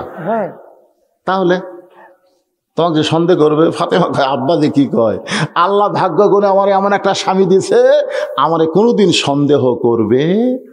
কিন্তু আলী কি হয়ে খাড়া হয়ে আছে? আলী দু চোখ দেখালে পানি পড়তেছে, আল্লাহ রে এটা কি বউ রে, যে কোনোদিন স্বামীরে সন্দেহ করে না। সুবহানাল্লাহ না কেন? আর আমাকে গুলে আমি মোবাইল চালু থেকে ঘুমাবারই পারি না, কারণ আমার যেরকম মরদ ভক্ত আছে, মেয়ে মানুষও ভক্ত আছে। এটা কিন্তু আমি কালো মানুষের ভক্ত না, আমার ওয়াজের ভক্ত। একদিন এক মেয়ে মানুষ কল করছে, আমি কি জানি ঘুমাইছি তো, আর বউ দৌড়েতে ধরছে, আসসালামু আলাইকুম হুজুর কেমন আছেন? আর বউ কয়, এটা তো মেয়ে মানুষের কণ্ঠটা। তখন বলতেছে, এই আপনি হুজুরের সাথে কি বলবেন? মানে রাগ করছে, আমার স্বামীকে একটা মেয়ে মানুষ সালাম দিবি কে? আপনি হুজুরের সাথে কি কথা? হুজুরকে আমি ভালোবাসি তো, তাই সেই কথা ভালোবাসি। আমি তো আগে কিছুই জানি না, ঘুমোতে গোটার পরের দিকে টেপা মাছ। তা আমি বললাম, কে গো তোমার দাঁতের বেদনা শুরু হয়েছে নাকি? এরকম মুখ গোল খেন। বউ আমারে বলতেছে, আপনি লুচ্চা না আলেম। আমি চমকে গিয়ে বললাম, রাস্তার ধারত বাড়ি, জোরে কইও না, জনগণ শুনলে আর ওয়াজ শুনবি না। আপনি ওয়াজ করবার যান না প্রেম করবার যান? আমি এত খেপলা কেন? মেয়ে মানুষ আপনার কল করে, নম্বর বার করে আমি কল দিয়ে বললাম, মারে মা তুমি নাকি বলছো আমাকে ভালোবাসো? মেয়েটা বলতেছে, আল্লাহ শপথ করে বলতেছে, হুজুর আপনাকে ভালোবাসার কথা বলিনি তো। কি বলছো? বলে আপনার ওয়াজ ভালোবাসি। আমি বউরে কইলাম, কি কইছে? একটা কইছি তো। কি সন্দেহ আমাদের বইয়ের। আর ফাতেমা, আল্লাহ তাআলা আমাকে এমন একজন স্বামী দিয়েছে, যেই স্বামী কোনোদিন আমাকে সন্দেহ করবে না। রাসূল বলতেছে, ফাতেমা কি জন্য আইলি আমার ঘরে এত গভীর রাত্রে বল? ফাতেমা বলতেছে, বাবা বলবো না, আপনি একটু বাতি জ্বালান, আপনি ঘরের মধ্যে একটু বাতি জ্বালান। এতদিন বলেছি কিন্তু কাম হয় নাই, আজকে একটু আপনাকে দেখাবার চাই। সঙ্গে সঙ্গে নবী বাতি জ্বালাইলে ফাতেমা দুইটা হাত নবীর দিকে এইভাবে বাড়ায় দেয়। নবী নবী হইয়া নয়, বাবার দৃষ্টির তাকায় দেখে হাতের তালু আছে, কিন্তু তালুর উপর চামড়া নাই। দুইটা হাত গোস্তের টুকরার মতন লাল হয়ে গেছে। আল্লাহ নবী ঘরের কোনায় গিয়ে বলতেছে, মাবুদ লাম ইয়ালিদ ওয়া লাম ইউলাদ, আল্লাহ তোমার কোনো সন্তান নাই, যার কারণে তুমি কিছুই বুঝতেছ না। কিন্তু আমার যে সন্তান, আমারে শুধু নবী বানাইলে হতো, কিন্তু বাপ বানাইলে কেন? দুনিয়ার কত ধনী ধনী পুরুষ আমার ফাতেমাকে বিয়ে করবার চাইছিল, কিন্তু তুমি আল্লাহ ঘটকালি করে গরিব আলীর সঙ্গে আমার ফাতেমার বিয়ে দিলে। এখন দেখো তো আল্লাহ ফাতেমা হাত দেখায়, এইটা কি বাবা হয়ে সহ্য করা যায়? সঙ্গে সঙ্গে ফাতেমা মাথার ঘোমটা দেয়। রাসূল বলে, ফাতেমা কি খবর? বলে, বাবা কোনো কিছুর দরকার নাই, মনে করেছিলাম আমার হাতের এই অবস্থা দেখে আপনি আমাকে একটু সহযোগিতা করবেন, কিন্তু আমার স্বামীর বিরুদ্ধে আপনি আল্লাহর কাছে কথা বলা শুরু করেছেন, আমার কোনো কিছুর দরকার নাই। আল্লাহ নবী বলেন, ফাতেমা তুমি কি বুঝাবার চাও? ফাতেমা বলে, আপনি বুঝাইছেন। আল্লাহর পরে কাউকে যদি সেজদা দেওয়ার হুকুম থাকতো, তাহলে ফাতেমা আলীর পায়ে তুই সেজদা করি। সেদিন থেকে বুঝেছি আল্লাহর পরে মেয়ে মানুষের কাছে সবচাইতে দামি ওই ব্যক্তি হলো তার স্বামী। সুবহানাল্লাহ। আমার কোনো কিছুর দরকার নাই, এই ঘালা হাত দিয়ে আমি জাতা ঘুরাবো, আটা তৈরি করবো, আপনার কাছে আমার কোনো কিছু দরকার। আমার স্বামীর বিরুদ্ধে আপনি কথা বলেন। সেই দিন হযরত আলী বুঝেছে, যার কারণে চোখের পানি নিয়ে বলতেছে, ফাতেমা দুনিয়াতে গরিব ছিলাম বলে কিছুই চাইলা না, মরার পরে তুমি কি চাইবা ফাতেমা? ফাতেমা বলে, স্বামী গো, আমার 1 নম্বর চাওয়া হলো গভীর রাত্রে আমাকে দাফন করা লাগবে। রাতের অন্ধকারে মরবো আর দিনের বেলা কবর দেবেন, তাহলে আমার পর্দার খিলাফ হবে। আমার মা বোনদের বোঝানোর জন্য বলতেছে, মা, পর্দা কারে কয় একটু গুরুত্ব দিয়ে শুনবেন। গভীর রাত্রে আমাকে দাফন করা লাগবে। ওগো স্বামী, আমার 2 নম্বর চাওয়া হলো আমার কোনো জানাজার ব্যবস্থা করবেন না। আলী চমকে ওঠে, বলে, ফাতেমা, তুমি আল্লাহ নবীর মেয়ে, লক্ষ মানুষ তোমার জানাজায় হাজির হবে, তুমি কেন জানাজা পছন্দ করো না? ফাতেমা বলে, লক্ষ মানুষ জানাজায় কি বলবে? যদি বলে ফাতেমা ভালো, আল্লাহ কিন্তু লক্ষ মানুষের দিকে তাকায় থাকবে না, আল্লাহ খালি আপনার দিকে তাকায় থাকবে। আপনি কি বলেন? লক্ষ মানুষ যদি ভালো কয়, আপনি যদি ভালো না বলেন, ফাতেমা জান্নাতে যাওয়ার পারবে না। আর দুনিয়ার সমস্ত মানুষ যদি বলে ফাতেমা খারাপ, আর আপনি যদি বলেন ভালো, এক স্বামীর সার্টিফিকেটে ফাতেমার 8টা জান্নাতের দরজা খুলে গেল। তাহলে বউকে ভালো কে বলা লাগবে? কথা কয় না। আর আমাকে কি কয়? লাভ উল্টা কয়, খালি তুমি আমার দেখ পারবো না, খালি তুমি। গোটা পাড়া খুঁজে দেখো, আমার বিরুদ্ধে কেউ নেই। এরকম কথা কয় কি কয় না? আমি মা বোনদের জন্য বলতেছি, পাড়ার লোকেরা যদি আপনাকে ভালো কয়, আজ পর্যন্ত মেয়ে মানুষের যত জানাজা আমি পড়াইছি, যত জানাজা অংশগ্রহণ করছি, এখন পর্যন্ত কেউ বলল না যে আপনার বলেন তো মেয়েটা কেমন ছিল। এটা কইছে কেউ? এটা কেউ বলেনি। কিন্তু মরদ মানুষের কাছে মেয়েটা কেমন ছিল এটা জানবার চাওয়া হলো কবিরা গুনাহ। পুরুষ মানুষ মারা গেলে আপনাকে বলতে হবে, আপনারা বলেন তো এই পুরুষটা কেমন ছিল। কারণ পুরুষের বিচরণ পুরুষের সাথে, ধরে কর কথা ঠিক কিনা? আর মেয়েদের বিচরণ কার সাথে? অকরনা ফি বুয়ুতিকুন্না ওয়ালা তাবাররাজনা তাবাররুজাল জাহিলিয়াতিল উলা। ওগো স্বামী, আমার 3 নম্বর চাহিদা হলো আমার লাশটা খাটনিতে তুলবেন না। আমার লাশটা কোথায় তুলবেন না? খাটনিতে তুলবেন না। আমার মা যখন মারা গেল, আমরা 4 ভাই মায়ের খাটনি কান্দে নিলাম, 4 ভাই কান্দে নিলাম। সবার কান্দত বেদনা ধরছে, এত ওজন। আরে ফাতেমা বলতেছে, আমার লাশটা খাটনিতে তুলবেন না, কারণ পরপুরুষ আমার ফাতেমার শরীরের ওজন জানুক, এটা আমি চাই না। আমার বাবা যদি দুনিয়াতে থাকতো, মরা মেয়ের লাশের খাটনি বাবা কান্দে নিবার পারত। আমার হাসান হোসেন যদি বড় হইতো, মায়ের লাশের খাটনি কান্দে নিবার পারত। এখান থেকে প্রমাণ হয়ে গেল, মেয়ে মানুষ মরে গেলে তিনি খাটনি কান্দে নিবার পারবেন। কথা কন না কেন? আচ্ছা, মনে করেন ভাবি মরে গেছে, দেওরা কান্দত লিসা, চলবে? এক দুলা ভাই এসে বলতেছে, আমার আদরের শালী হঠাৎ মারা গেল, বারে আমি একটু চেহারা দেখবার চাই মরার পরে। সবাই বলতেছে, হারাম ভাই, মরার পরে শালীর চেহারা দেখা জায়েজ নাই। আপনারা বলেন তো, মরার পরে শালীর চেহারা দেখা জায়েজ আছে? যেটা অবস্থায়। কিন্তু ফতুয়া কি মারতেছে, মরার পরে ভাই রে চলবি না। দুলা ভাই খালি সাইডে যা মুসকি হাসে, যে আমাকে দেশের পর্দা কখন শুরু হয়, মরার আগে না মরার পরে? সবাই বলে, কি বলিস? কিন্তু আরে এই যে মরার পরে চেহারা দেখা যাবে না, যেটা থাকতে কত চেহারা দেখনো রে। আমার হাতত থেকে 500 টাকা লেবার জন্য শালি আমার হাতত কামড় মারছে, জানিস? আজকে লাশই দেখবার দিচ্ছে না। কতগুলো আবার চাদর দিয়ে খাটনি ঢাকে, যে ভাই মেয়ে মানুষের লাশ দেখা যায় নাই, চাদর মারো।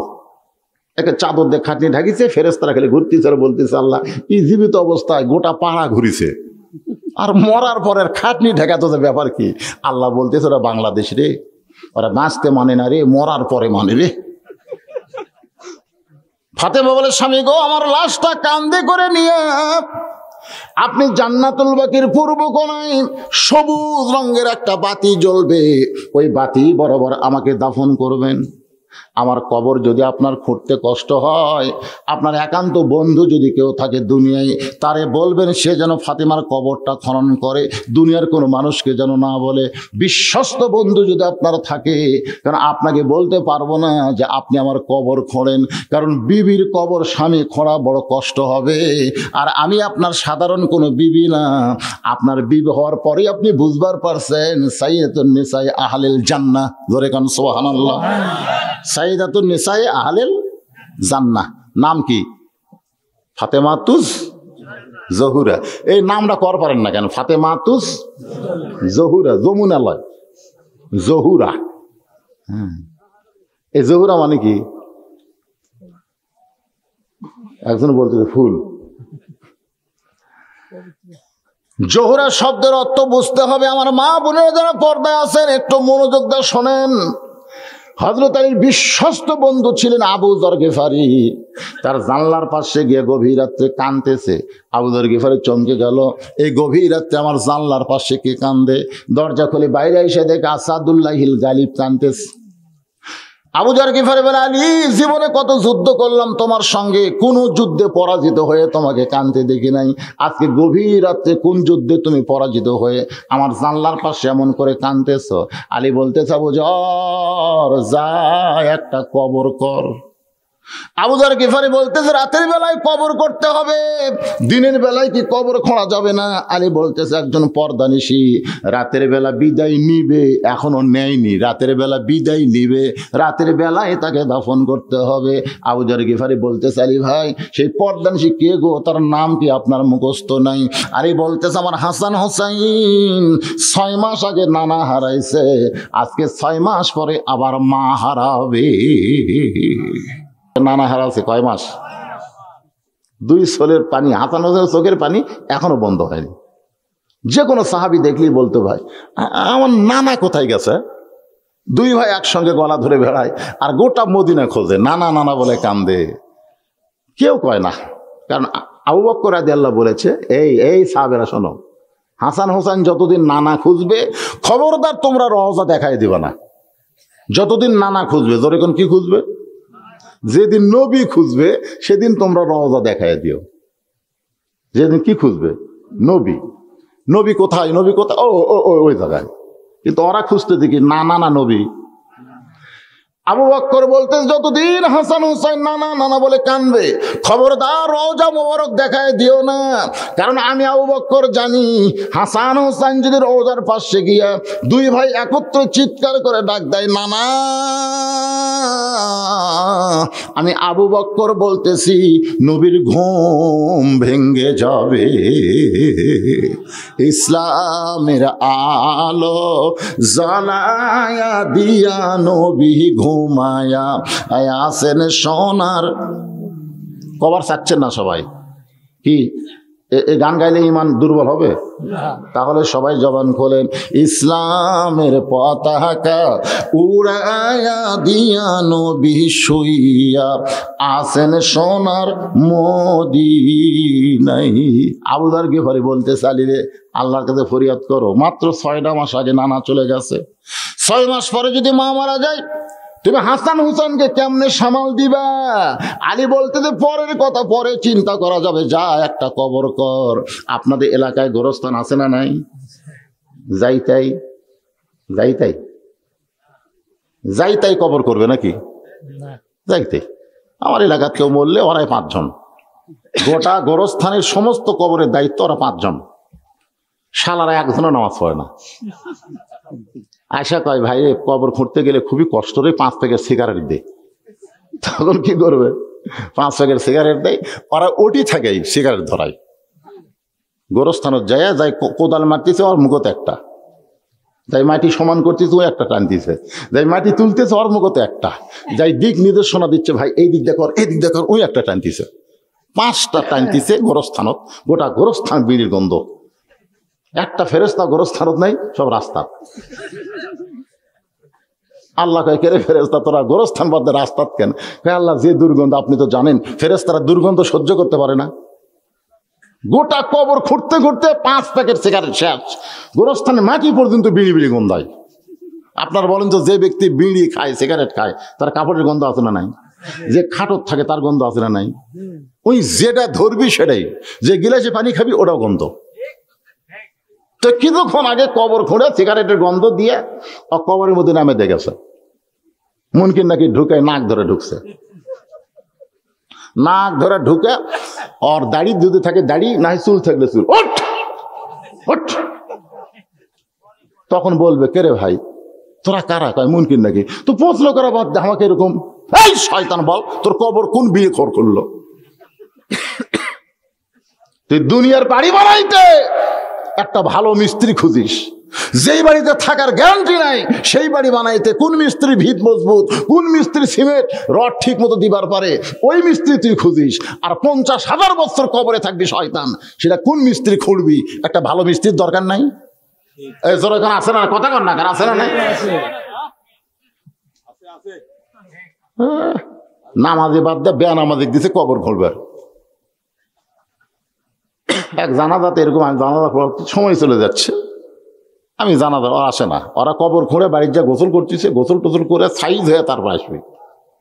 এখন হাজার হাজার মানুষ দাঁড়িয়ে আছে, আমি বললাম ভাই ওরকম লেওয়ার দরকার নেই। না হুজুর, না হুজুর, এরা কবর খুঁড়ছে, ওর লেওয়া লাগবে।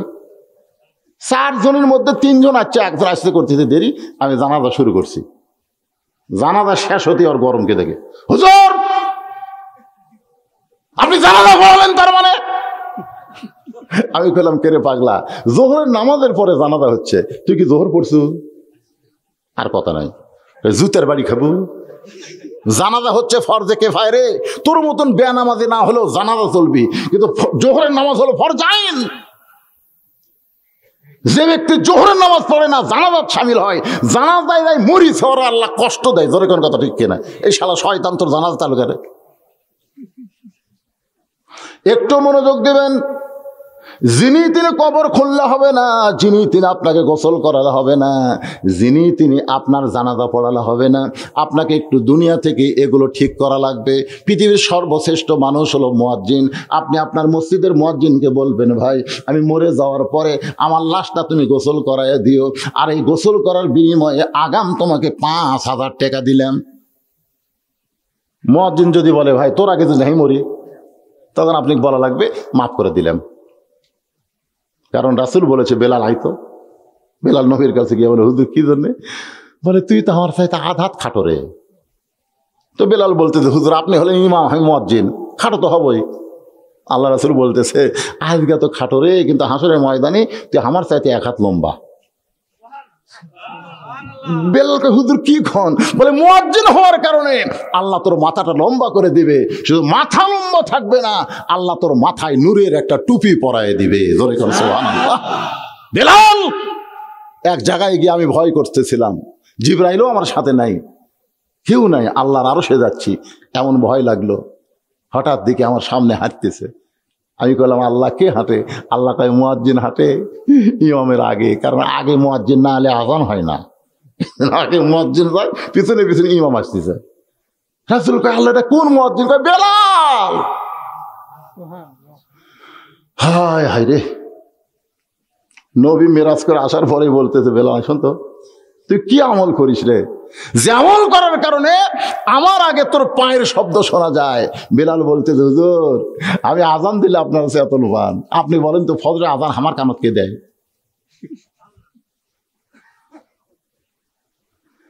আল্লাহ বলে, বেলাল আমি নবী কোনদিন তো এই চিন্তা করি নাই, বলো তো তোমার কানে কে আজান দেয়? বেলাল বলে, ইয়া রাসূলুল্লাহ, গায়ের থেকে একটা আজান আমার কানে আসে, ওই আজান শোনার পরে চেতন পাইয়া মসজিদ নববীতে গিয়ে আজান দেই। রাসূল বলে, বেলাল রে, তোমারে ডাক দেয় আল্লাহ, আর তুমি আমাদেরকে নামাজের জন্য ডাকো। ধরে কোন সুবহানাল্লাহ। তাহলে আপনার গ্রামের মধ্যে সর্বশ্রেষ্ঠ ব্যক্তিকে আরো জোরে কন। আপনাদের মসজিদের মুয়াজ্জিনের বেতন কত? মোটামুটি 6,000 টাকা, উপরে 6,000 টাকা। 5 ওয়াক্তই তো দেয় না, মাঝে মধ্যে ফজর বাদ দেয়। 5 ওয়াক্ত নামাজের এক ফজরের আজানের মজুরি আর দিবার পারতেছে না। আপনি জানেন ফজর আজান দেওয়া কি কষ্ট? আর এখন সব জিনিসের দাম বাড়িছে, মোটামুটি 6,000।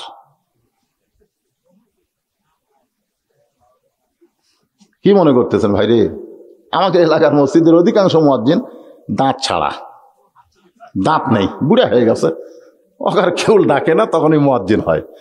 আল্লাহু আকবার, আল্লাহু আকবার। ওরা আল্লাহ করবারে না, দাঁত না থাকার কারণে মাখরাজ উচ্চারণ আব্বাহ আব্বাহ। তাই বললাম মুরব্বী, আপনার আযান তো ঠিক হয় না, কারণ হুজুর মাস গেলে 1200 টাকা বেতন দেয়, আবার কিসের ঠিক? মাস গেলে 1200 টাকা বেতন দেয় আবার ঠিক কি? এই দেয় কে? আপনারা বলেন তো, মুয়াজ্জিনের সম্মান কম না বেশি?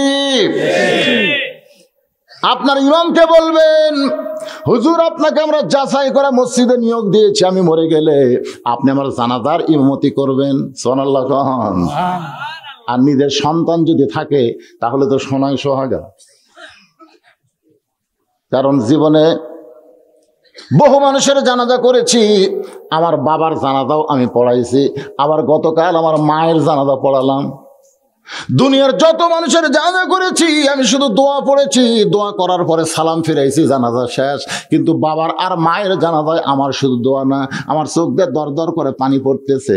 ফেরেশতাকে আল্লাহ এই হুজুর কত জানাজা ফাঁকি দিল, কানলো না, কিন্তু আজকে জানাজায় কান দেখেন। আল্লাহ কয়, ফেরেশতা তোদের বাপ মা নাই, তোরা কেমনে বুঝবি? আজকে মায়ের জানাজা করতেছে, চোখের পানি গালে পড়ে, ওই মা সন্তানের চোখের পানির কারণে মা বাবার কবরকে আমি আল্লাহ জান্নাত বানায়া দিলাম। তাহলে আপনার সন্তান আপনার জানাজা করুক, এইরকম সন্তান বানানোর দরকার আছে না নাই? কতক্ষণ আছে না নাই? ডক্টর জাফরুল ইসলাম না চৌধুরী, জাফরুল নাম শোনেনি? জাফরুল্লাহ চৌধুরী, ওর বেটার বেটিকে আমরা দেখলাম। বেটা হলো বেটির মতো আর বেটি হলো বেটার মতো না। বেটা ছেলের চুল এই পর্যন্ত, আর ওর বেটির মাথা চুল নাই। পেশাব করেছে, জানাজা করছে, অজু করেনি, পানি উলাইনি। বাংলাদেশের এরকম শিক্ষিত হয়ে কি লাভ হলো? তোর পাটাপাটি তোর জন্য দোয়া করবার পারলো না। কথা কোন ঠিক কিনা? খালি মরিয়া দেখেন আপনি কি মাল তৈরি করে থেকে যাচ্ছেন। মেলা ঘুরতেছে আর আপনি বাবা হয়ে কিছুই বলতেছেন না। একটু মনোযোগ দিয়ে শুনবেন, রাত অনেক হয়ে গেছে।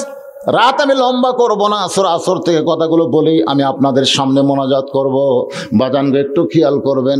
আবু যর গিফারি গভীর রাত্রে কবর খুঁড়তে গেল। কবর খুঁড়তে গিয়ে দেখে যেখানে কবর খুঁড়বে ওই জায়গা বরাবর একটা বাতি জ্বলতেছে। ওই বাতির কোনো তার নাই, বাতির কোনো সুইচ নাই।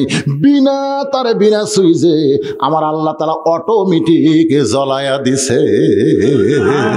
এখান থেকে প্রমাণ হয়ে গেল, ভালো মানুষ মরে গেলে তার কবরে জানলা দরজা কিছুই থাকবে না, কিন্তু তার কবরে আলো থাকবে।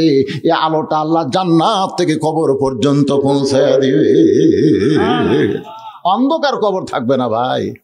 আপনি কি মনে করতেছেন কবরে মুনকির নাকির এসে যখনই বলবে মান রব্বুকা, তোর রবকে, তখন আপনার নামাজ খাড়া হবে? আপনি খাড়া হওয়া লাগবে নাকি? আপনি যে নামাজ পড়েন ওই নামাজ বলবে, এই মুনকির নাকির, এই কাকে রব সম্পর্কে প্রশ্ন করিস? আরামের ঘুম দিছে, মায়ের স্তনে দুগ্ধ পান করতে করতে সন্তান যেন ঘুমায় যায়, আল্লাহর বান্দা সেভাবে ঘুম দিছে, কিসের প্রশ্ন করছে? মান রব্বুকা। আমি খাড়া হচ্ছি, আমার চিনিস? বলে আপনি কে ভাই? আমি নামাজ রে। এই বল, তোর দুই ফেরেশতা প্রশ্ন করবার আছিস, এই সারা জীবনে কয় ওয়াক্ত নামাজ পড়ছে? ক মুনকির নাকির কয় আমরা কর পারি। তো কবার পড়িস না, প্রশ্ন করিস? মসজিদ ঢুকে নামাজের নিয়ত করেই বলছে আলহামদুলিল্লাহ রব্বিল আলামিন। রুকুত যা সোমান রব্বিল আজিম, সিজদাত যা সোমান রব্বিল আলা। এত রব রব রব করে করে কেবল কবরে এসে ঘুমাচ্ছে আর সারা ডাকদেশ। এই ডাকদেশ করে মুনকির নাকির কয় আল্লাহ তোমার বান্দাক মান রব্বুকে প্রশ্ন করার সাথে সাথে নামাজ যে খাবার খেপছে, আল্লাহ কই যে নামাজ নিয়ে কবরে গেছে, ও রবের উত্তর হয়ে গেছে। জোরে করে সুবহানাল্লাহ, সুবহানাল্লাহ। আর যারা বেয়ান আমাদের মূর্তিতে খালি যাইয়া দেখেন। ওদের একটা গান নাই, রংবাজ ছবিতে একটা গান আছে, যদি ফুলগুলো হয় অভিমানে ঝরে যায়, আমি মালা গেথে বলো কারে পরাবো, সে যে কেন এলো না, কিছু ভালো লাগে না, কবরে অসুখ। কি হবি না? একলাই যারা 10-12টা সিল মারে এরকম আল্লাহ সিল মারবি না? জাগা মতো মার হবি। জোরে কোন কথা ঠিক, জাগা মতো মার হবি। কি মনে করতেছেন আমাদের সকলের কবরে যাওয়ার দরকার আছে না নাই? কিন্তু যেদিন ডাক পড়িবে, সবাই বলেন, কিন্তু যেদিন ডাক পড়িবে কবর মাঝে যাইতে, জোগাড় কিছু করছো বন্ধু তার মাঝে বিছাইতে। ডানে কবর বামে কবর নিচে কবর আছে যে, উপর দিকে চাইয়া দেখো বাঁশের ছাউনি দিছে কে। সবাই বলেন এমন আজাব দিবে রে ভাই, এমন আজাব দিবে রে ভাই, কবরের ওই মাটিতে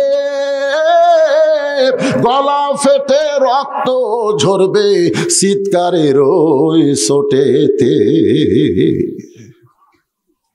আল্লাহর বান্দারা, আবু যর গিফারি আশ্চর্য হয়ে যায়, তার নাই সুইচ নাই, অটোমেটিক আল্লাহ বাতি জ্বলায় দিছে। ওই বাতির আলোটা গোলাকার হয়ে না পড়ে চার কোনা হয়ে পড়েছে। আবু যর গিফারি ওই চার কোনা আলোর মধ্যেই কোদাল দেওয়া কবর খোঁড়া শুরু করছে। সুবহানাল্লাহ কোন। কবর খুঁড়তে খুঁড়তে আবেগে, মানুষ অনেক সময় বিবেকে কথা বলে, অনেক সময় আবেগে কথা বলে। আবেগ, আবেগের কথা বোঝেন না? আবেগ। হুজুর হুজুর এত টাকালে আপনি কি করেন? এটা আবেগ। মমতাজ এত টাকালে কি করে? ওটা কেউ করে না।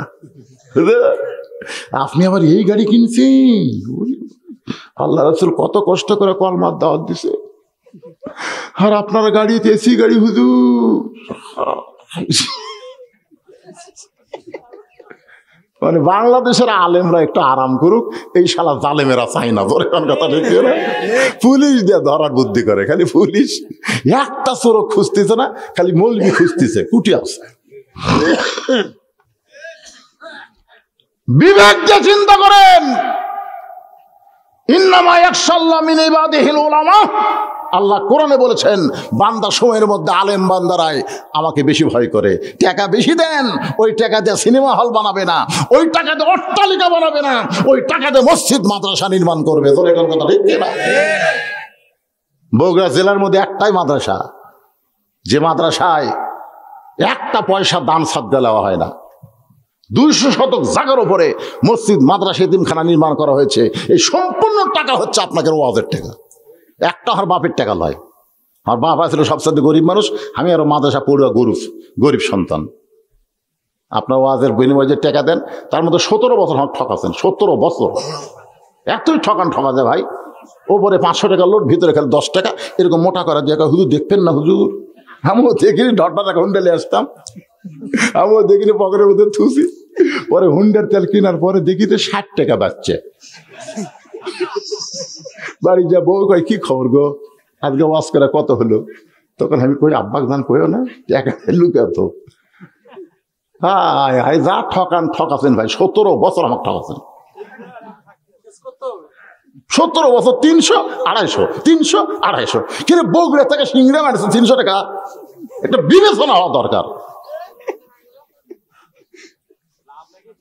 আমার ছাড়ার কাউকে ঠকায়নি। ঠকানা পাঠিয়ে বদল রয়েছে, দেখেনি দে, খালি ধরে দিচ্ছে। হ্যাঁ, আমি 2007 সালে আমার সাহাবী যখন অ্যাক্সিডেন্ট করে মরে এই রোডেতে, একটা গাড়ি চেকে গেল ওই মলো, কিন্তু আমি বেঁচে থাকলো। আমাকে কিন্তু আল্লাহ খেলে বাঁচাচ্ছে। 1 ডিসেম্বর আর একটা অ্যাক্সিডেন্ট হলো, গোটাল গাড়ি ভেঙে ঘুরে, কিন্তু আমি ঠিক আছি। তো এখন ব্যাপার হলো কি শোনেন, এই যে অ্যাক্সিডেন্ট হওয়ার পর আমি চিন্তা করলাম, কে আমি তো যাদকে মরতাম, তা আমার নাম শেষ না, ওয়াজের জন্য না। আমি মরে গেলে কিয়ামত পর্যন্ত যেন জীবিত থাকে, এই জন্য আমাকে একটা কিছু করা লাগবে।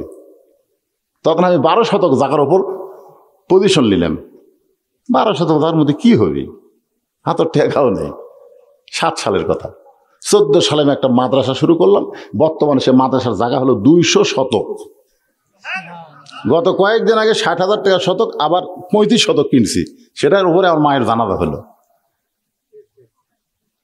তো এই টাকাগুলো কি করে? খালি আবেগ দিয়ে চিন্তা করলে হবে না ভাই, বিবেক দিয়ে চিন্তা করা লাগবে। আবু যার গিফারি আবেগে বলতেছে, কবর, তুই কি জানিস গভীর রাত্রে কেন কবর খুঁড়তেছি? এমন একজন মহিষী নারী আজকে কবরের মধ্যে দাফন হবে, যাকে আল্লাহর নবীর মেয়ে হওয়ার পরে নবী তাকে মা হিসাবে সম্মান দিয়েছে। নবীর মেয়ে, কিন্তু নবী তাকে মা হিসাবে সম্মান দিয়েছে। তোর এখন সুবহানাল্লাহ। কবর, খবরদার বেয়াদবি করবি না। তোর মধ্যে এমন একজন মা আসবে যার 2টা সন্তান জান্নাতি যুবকদের সর্দার হবে। যে যুবকেরা, তোমরা বলো তো জান্নাতি যুবকদের সর্দারের নাম কি? প্রত্যেক জুমার দিনে ইমাম সাহেব শোনায়, সাইদুস শাবাবি আহলেল জান্নাহ হাসান হোসেন রাদিয়াল্লাহু তাআলা আনহুমা, শোনায় না? কোনদিন কি কোন ইমাম কইছে তোমাকে জান্নাতি যুবক হবে মেসি আর নেইমার? কোনদিন কইছে? তো মেসির জার্সি গাওয়ার দেশ করে বাংলাদেশের টাকায় 10,000 কোটি টাকা, 10,000 কোটি টাকা মেসি ইসরায়েলকে দিছে। ফিলিস্তিন মুসলমানকে মারার জন্য এই শয়তান মেসি 10,000 টাকা দিছে ইসরায়েলক। আর তোমরা তার সাপোর্টার, রাত 3টা পর্যন্ত মেসির খেলা দেখছে। আজকে তো আর্জেন্টিনা দিয়েছে এই শালা 3টা পর্যন্ত খেলা দেখে ফজরের সময় আর এত নাই।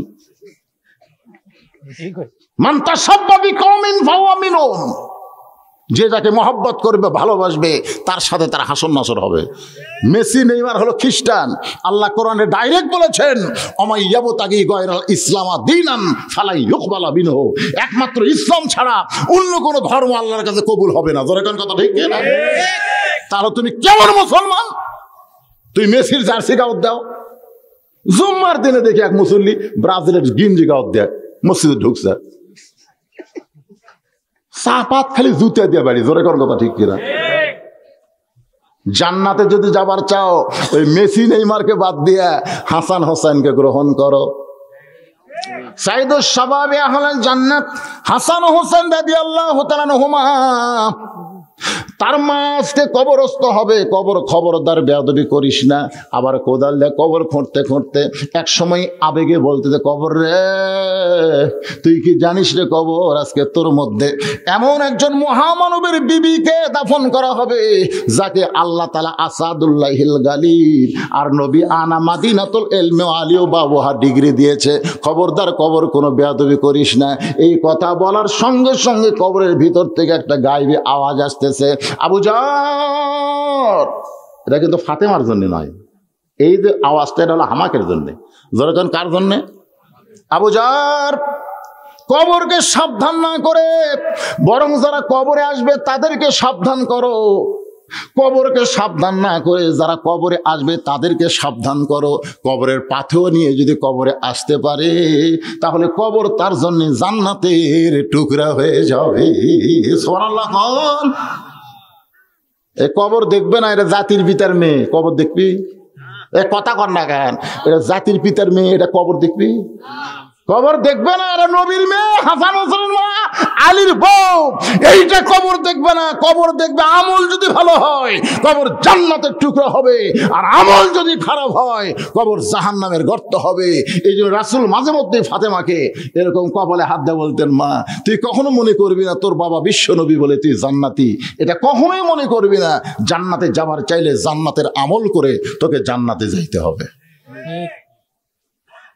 আজকে যারা এখানে আমরা বসে আছি, আপনারা বলেন তো, কবরের পাথেও জোগাড় কি মরার পরে না মরার আগে? এই জোরে কোন, মরার আগে না মরার পরে? বহু বছর আগে হাটলালে একটা ওয়াজ করছিলাম। এটা কিন্তু ওয়াজ না, এটা হলো একটা যুক্তি। একটা মানুষ বসে বসে মসজিদে নামাজ পড়ে, ভাইজান একটু শোনেন, বসে বসে নামাজ পড়ে, কিন্তু জুমার দিনে আসা দেখি ইমাম সাহেব সেই মুরব্বী আর নাই। তো ইমাম সাহেব বলতে থেকে পারে সামনে কাতারে বসে বসে নামাজ পড়তো, এই মুরব্বীর খবর কি, অসুস্থ নাকি? এক মুসল্লি বলতে হুজুর অসুস্থ না, জমির আল কাটতেছে। ইমাম কয় কি করছ, বসে বসে নামাজ পড়ি, আল কাটে কেমনে? বিশ্বাস না হলে খবর নেন। নামাজ শেষ করে ইমাম সাহেব মুরব্বীর বাড়ি দিয়েছে, চাচা বাড়িতে আছেন? চাচি বলতেছে না বারে, তোমার চাচা এখনো জমিতে আছে। চাচা কোদাল দিয়ে আল কাটতেছে। ইমাম সুম করে চাচা মসজিদে গেলে আপনি বসে নামাজ পড়েন আর খাড়া হয়ে জমির আল কাটেন। চাচা বলতেছে নামাজে বল পাই না বাবা, কিন্তু কাজ কামে বল পাই রে। নামাজে বল পায় না, কাজ কামে দেখবেন 1.5 মণ ওজনের ভার লিয়ে ওই উমরপুর যায়, কিন্তু রুকুর থেকে শেষদার ঠিক মতো খাড়া হয় না। রুকুর থেকে যে খাড়া হওয়া লাগবে এটা ঠিক মতো হয় না, এরকম দেখা যায় কি যায় না? আর নামাজ কি নামাজে গেলে বল পাই না বাবা, কিন্তু কাজ কামে বল পাই। ইমাম বলতেছে মুরব্বী, এই দুনিয়া থেকে যেদিন বিদায় নেবেন সেই দিন বুঝবেন আসল খেলাটা কি। মাঝে মধ্যে বাংলাদেশে কেউ বলে খেলা হবি, জোরে কোন কথা ঠিক কি না? আসল খেলা আছে না নাই? মুরব্বী বলতেছে বালাই 60। ইমাম কয় বালাই 60 কি? এখন মরার কথা জান কোস না? এই তুই ইমাম হুজুর থেকে তো খাতে পারবো নাকি? আমার 4টা ছেলে আছে, তাদের জন্য কিছু করা লাগবে। মরে গেল এতিম হয়ে যাবে। ইমাম বলতেছে মুরব্বী, যাদের জন্য পাগলা হয়ে জুমার নামাজ বাদ দিলেন, আপনি মরে গেলে ওরা কি করবে আপনি জানেন? তো মুরব্বী কয় কি করবে বাবা? কয় মরার আগে তাহলে একদিন মরেন, মরার আগে একদিন মরেন, তাহলে দেখবেন কি হয়। কিভাবে মরবো ইমাম সব শিখিয়ে দিছে। ওই ফজর নামাজে মরছে। কয় ছেলে? 4 ছেলে। বড় ছেলে ডাকতেছে আব্বা ওঠেন, আজান হলে উঠবেন না। বাপ কোনো কথা কয় না। দরজা থাবাই, বাপ কোনো কথা কয় না। দরজা ধাক্কা দিয়ে খুলে দেখে ওরা তার মানে চাদর দিয়ে বাবা ঘুম পাড়তিছে। বাবার পা ধরে নড়াইছে, বাবা কথা কয় না। ছেলের বিশ্বাস হয়ে গেছে যে বাবা কোনোদিন ডাক দেওয়া লাগে না। আজকে এত কিছু করলাম, উঠতেছে মরছে রে। আরো 3 ভাই, এই আব্বা মরছে রে। ওরা 3 জন ঘরের মধ্যে ঢুকে বলতেছে রে মরল, কিন্তু বড় ভাই কয় কিন্তু কি? আপনি জানেন না 40 বিঘা জমি কিনলে আমরা 10 বিঘা করে পারতাম, কিন্তু 1 বিঘা জমি কম আছে। কে বুড়া মরবো মর, আর 1 বিঘা জমি কিনাই মর। আপনার কোন বুড়া কি মরছে? ওই কিন্তু চাদর তলতে সব শুনতেছে। এক ছেলে বলতেছে খালি জমির দিক দিয়ে গন্ডগোল লাগাইনি, এই বুড়া ঘরের দিক দিয়ে গন্ডগোল লাগাইছে। ঘর বানাতো 8টা, 2টা করে পাইতাম, কিন্তু 60টা ঘর বানাইছে। কে বুড়া মরবো মর, ঘর একটা তৈরি করে দিয়েই মর। বড় ছেলে বলতেছে আর কান্দে লাভ নেই, জমিও পাওয়া যাবে না, ঘরও পাওয়া যাবে না। যে ঘরে মরছে এই ঘর তোমরা কার ভাগত দিবা? তখন 3 ভাই বলতেছে যে আপনি যখন বড় তাহলে আপনি এই ঘর নেবেন। বড় ভাই বলতেছে এই ঘর যদি আমার ভাগে দেশ, তাহলে মরা লাশ আমি বেশিক্ষণ ঘর থাকতে দেব না, কারণ মরা লাশ বেশিক্ষণ থাকলে ঘর দূষণটা হবে। আমার মা যে ঘরে মরছে ওই ঘর এখন পর্যন্ত আর বউ ঢোকেনি, এখন পর্যন্ত ঢোকেনি। আমি ঢুকে আর কোরআন শরীফ পড়ি, এই ঘরে ঢুকলে কিছু এই কি হবে? মানুষের মধ্যে এরকম একটা আছে না নাই, যে ঘরে মরছে এই ঘর যদি আমার ভাগে দাও তাহলে আমি লাশ বেশিক্ষণ থাকতে দেব না।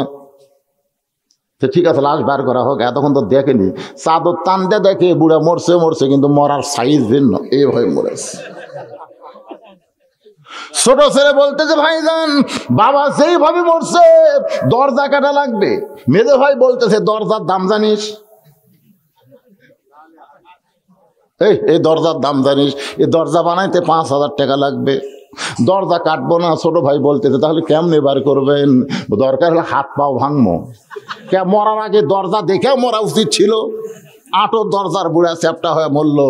এবার 4 ভাই হাত পাও ভাঙ্গার জন্য বুড়ার দিকে যখন যায়, এমন সময় বুড়া দেখতেছে আল্লাহ আসল মরার সময় মানুষ দেখবে আজরাইল একটা, আর মরার অভিনয় করে দেখতেছে আজরাইল কয়টা।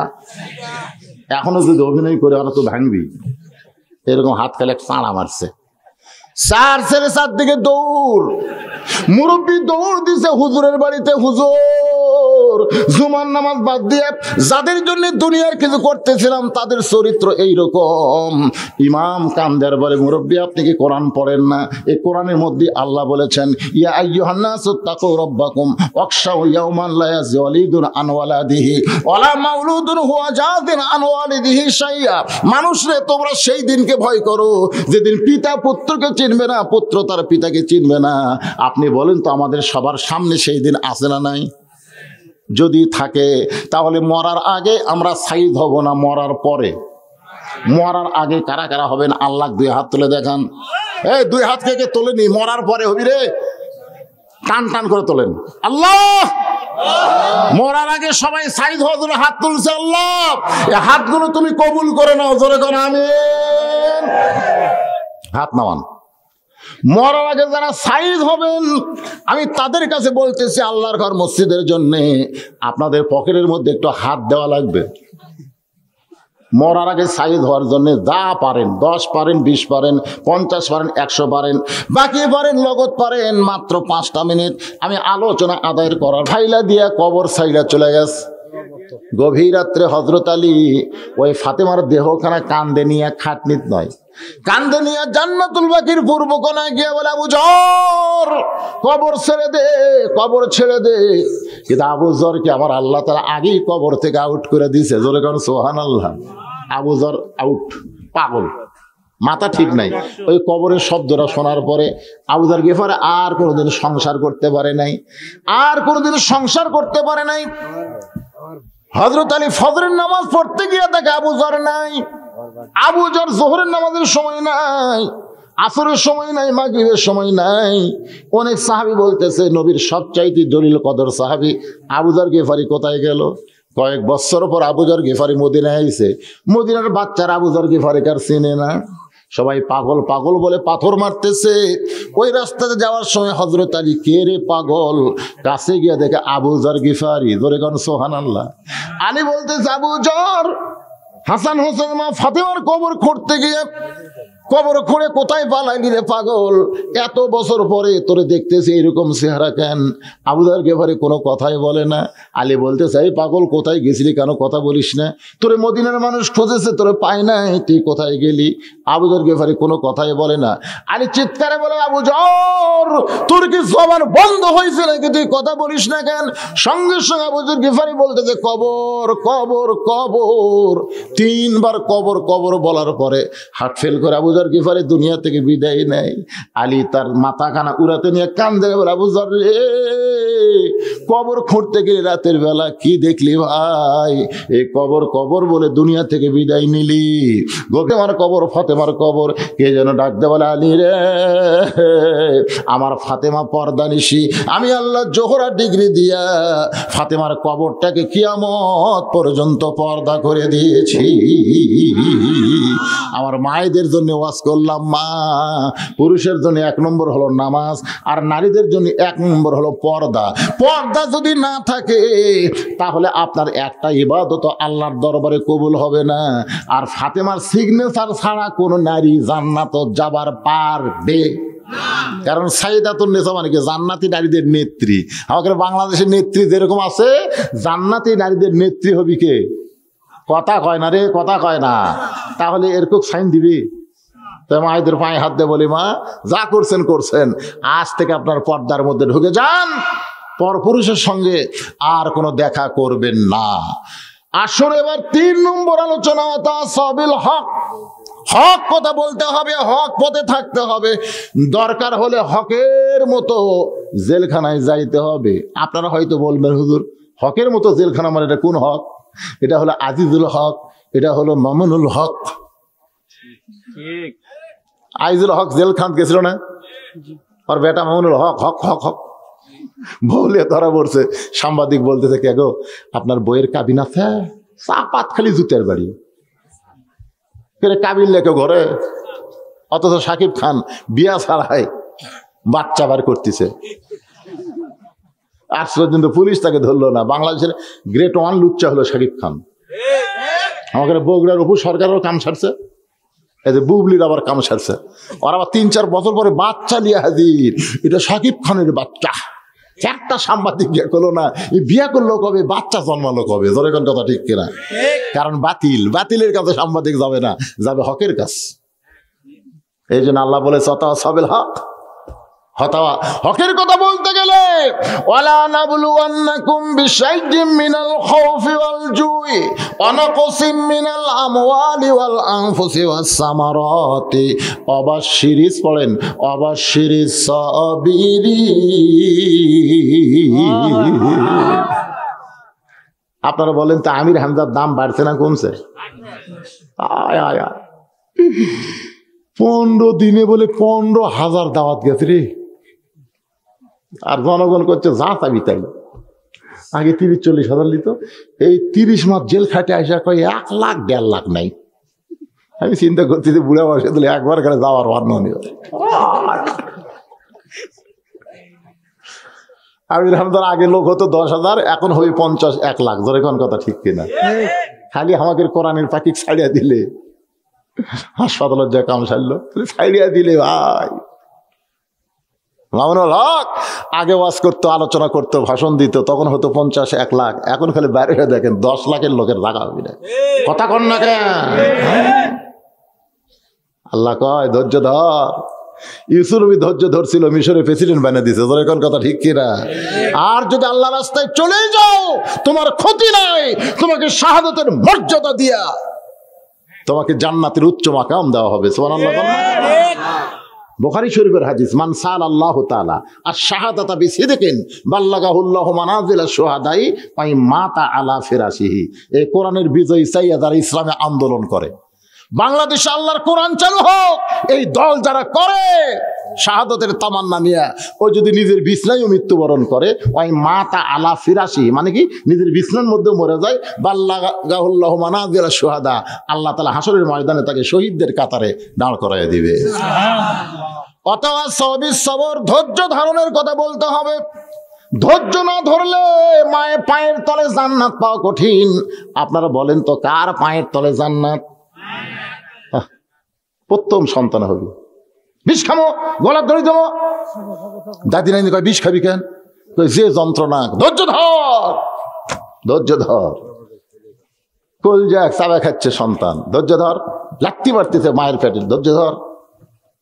একখান ঠান্ডা পানির মধ্যে নরম কাপড় চুবড়ায় কপালের উপর দিয়ে বলতে ধৈর্য ধর। ইন্নাল্লাহা মা'আস সাবিরিন, ধৈর্যশীলদের সঙ্গে আছে। ই করতেছে, বাচ্চা বার হচ্ছে, মা বেহুশ।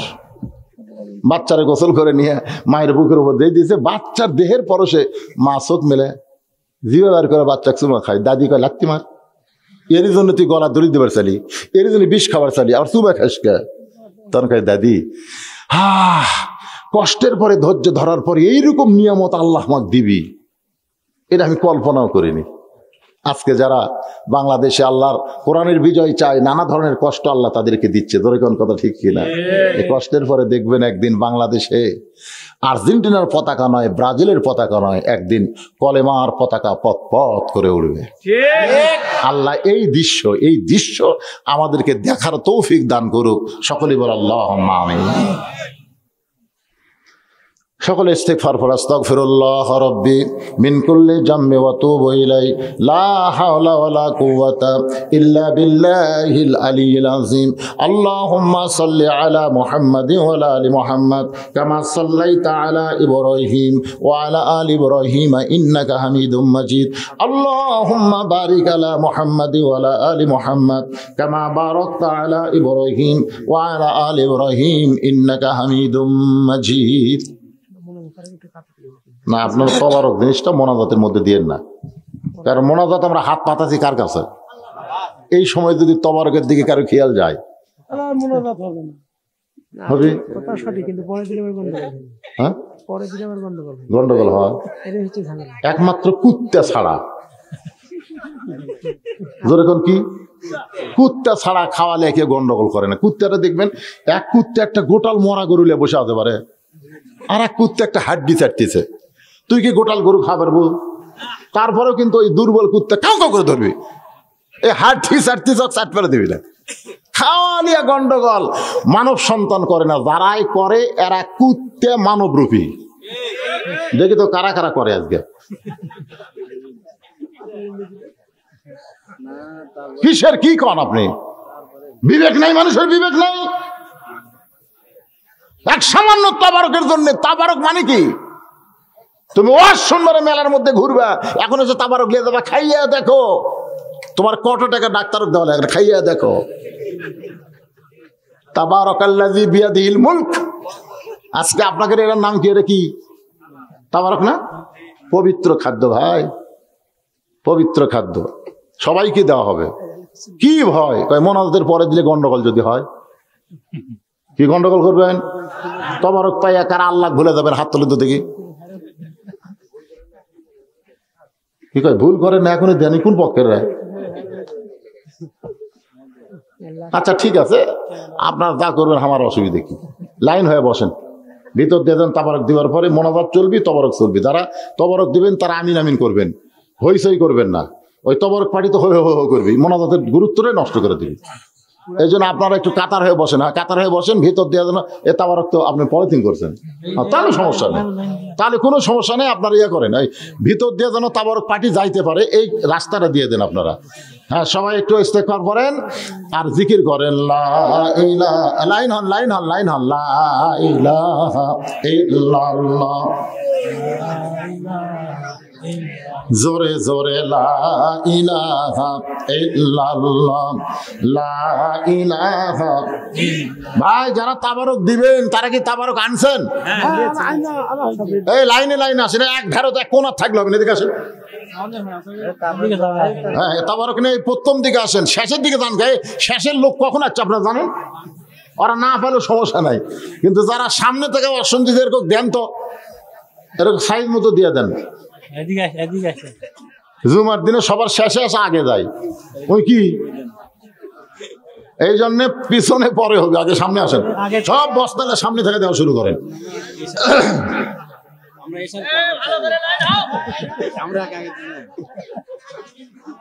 হুজুর এসার পরে তো ট্রেজের উপর আগে দিবে। আপনারা হচ্ছেন আলাদা সম্মানের মেহমান, আলহামদুলিল্লাহ। ভাই অসুস্থ শরীর এবং মন ভাঙ্গা নিয়ে আপনাদের সামনে কথা বললাম, আপনার কি বেজার হলেন? মাশাআল্লাহ, আপনাকে চেহারা দেখে তো মনে হলো রাতে একটা কোন কালে বাজা গেছে, 1:15 বাজতেছে, তারপর আপনাদের মধ্যে কোনো ঘুমের ভাব নাই। আল্লাহ কোরআনের চেতনায় আমাদেরকে চেতনা রাখুক, জোরে কোন আমিন, আল্লাহুম্মা আমিন। আল্লাহুম্মা আনতাস সালাম ওয়া মিনকাস সালাম, তাবারাকতা ইয়া যাল জালালি ওয়াল ইকরাম।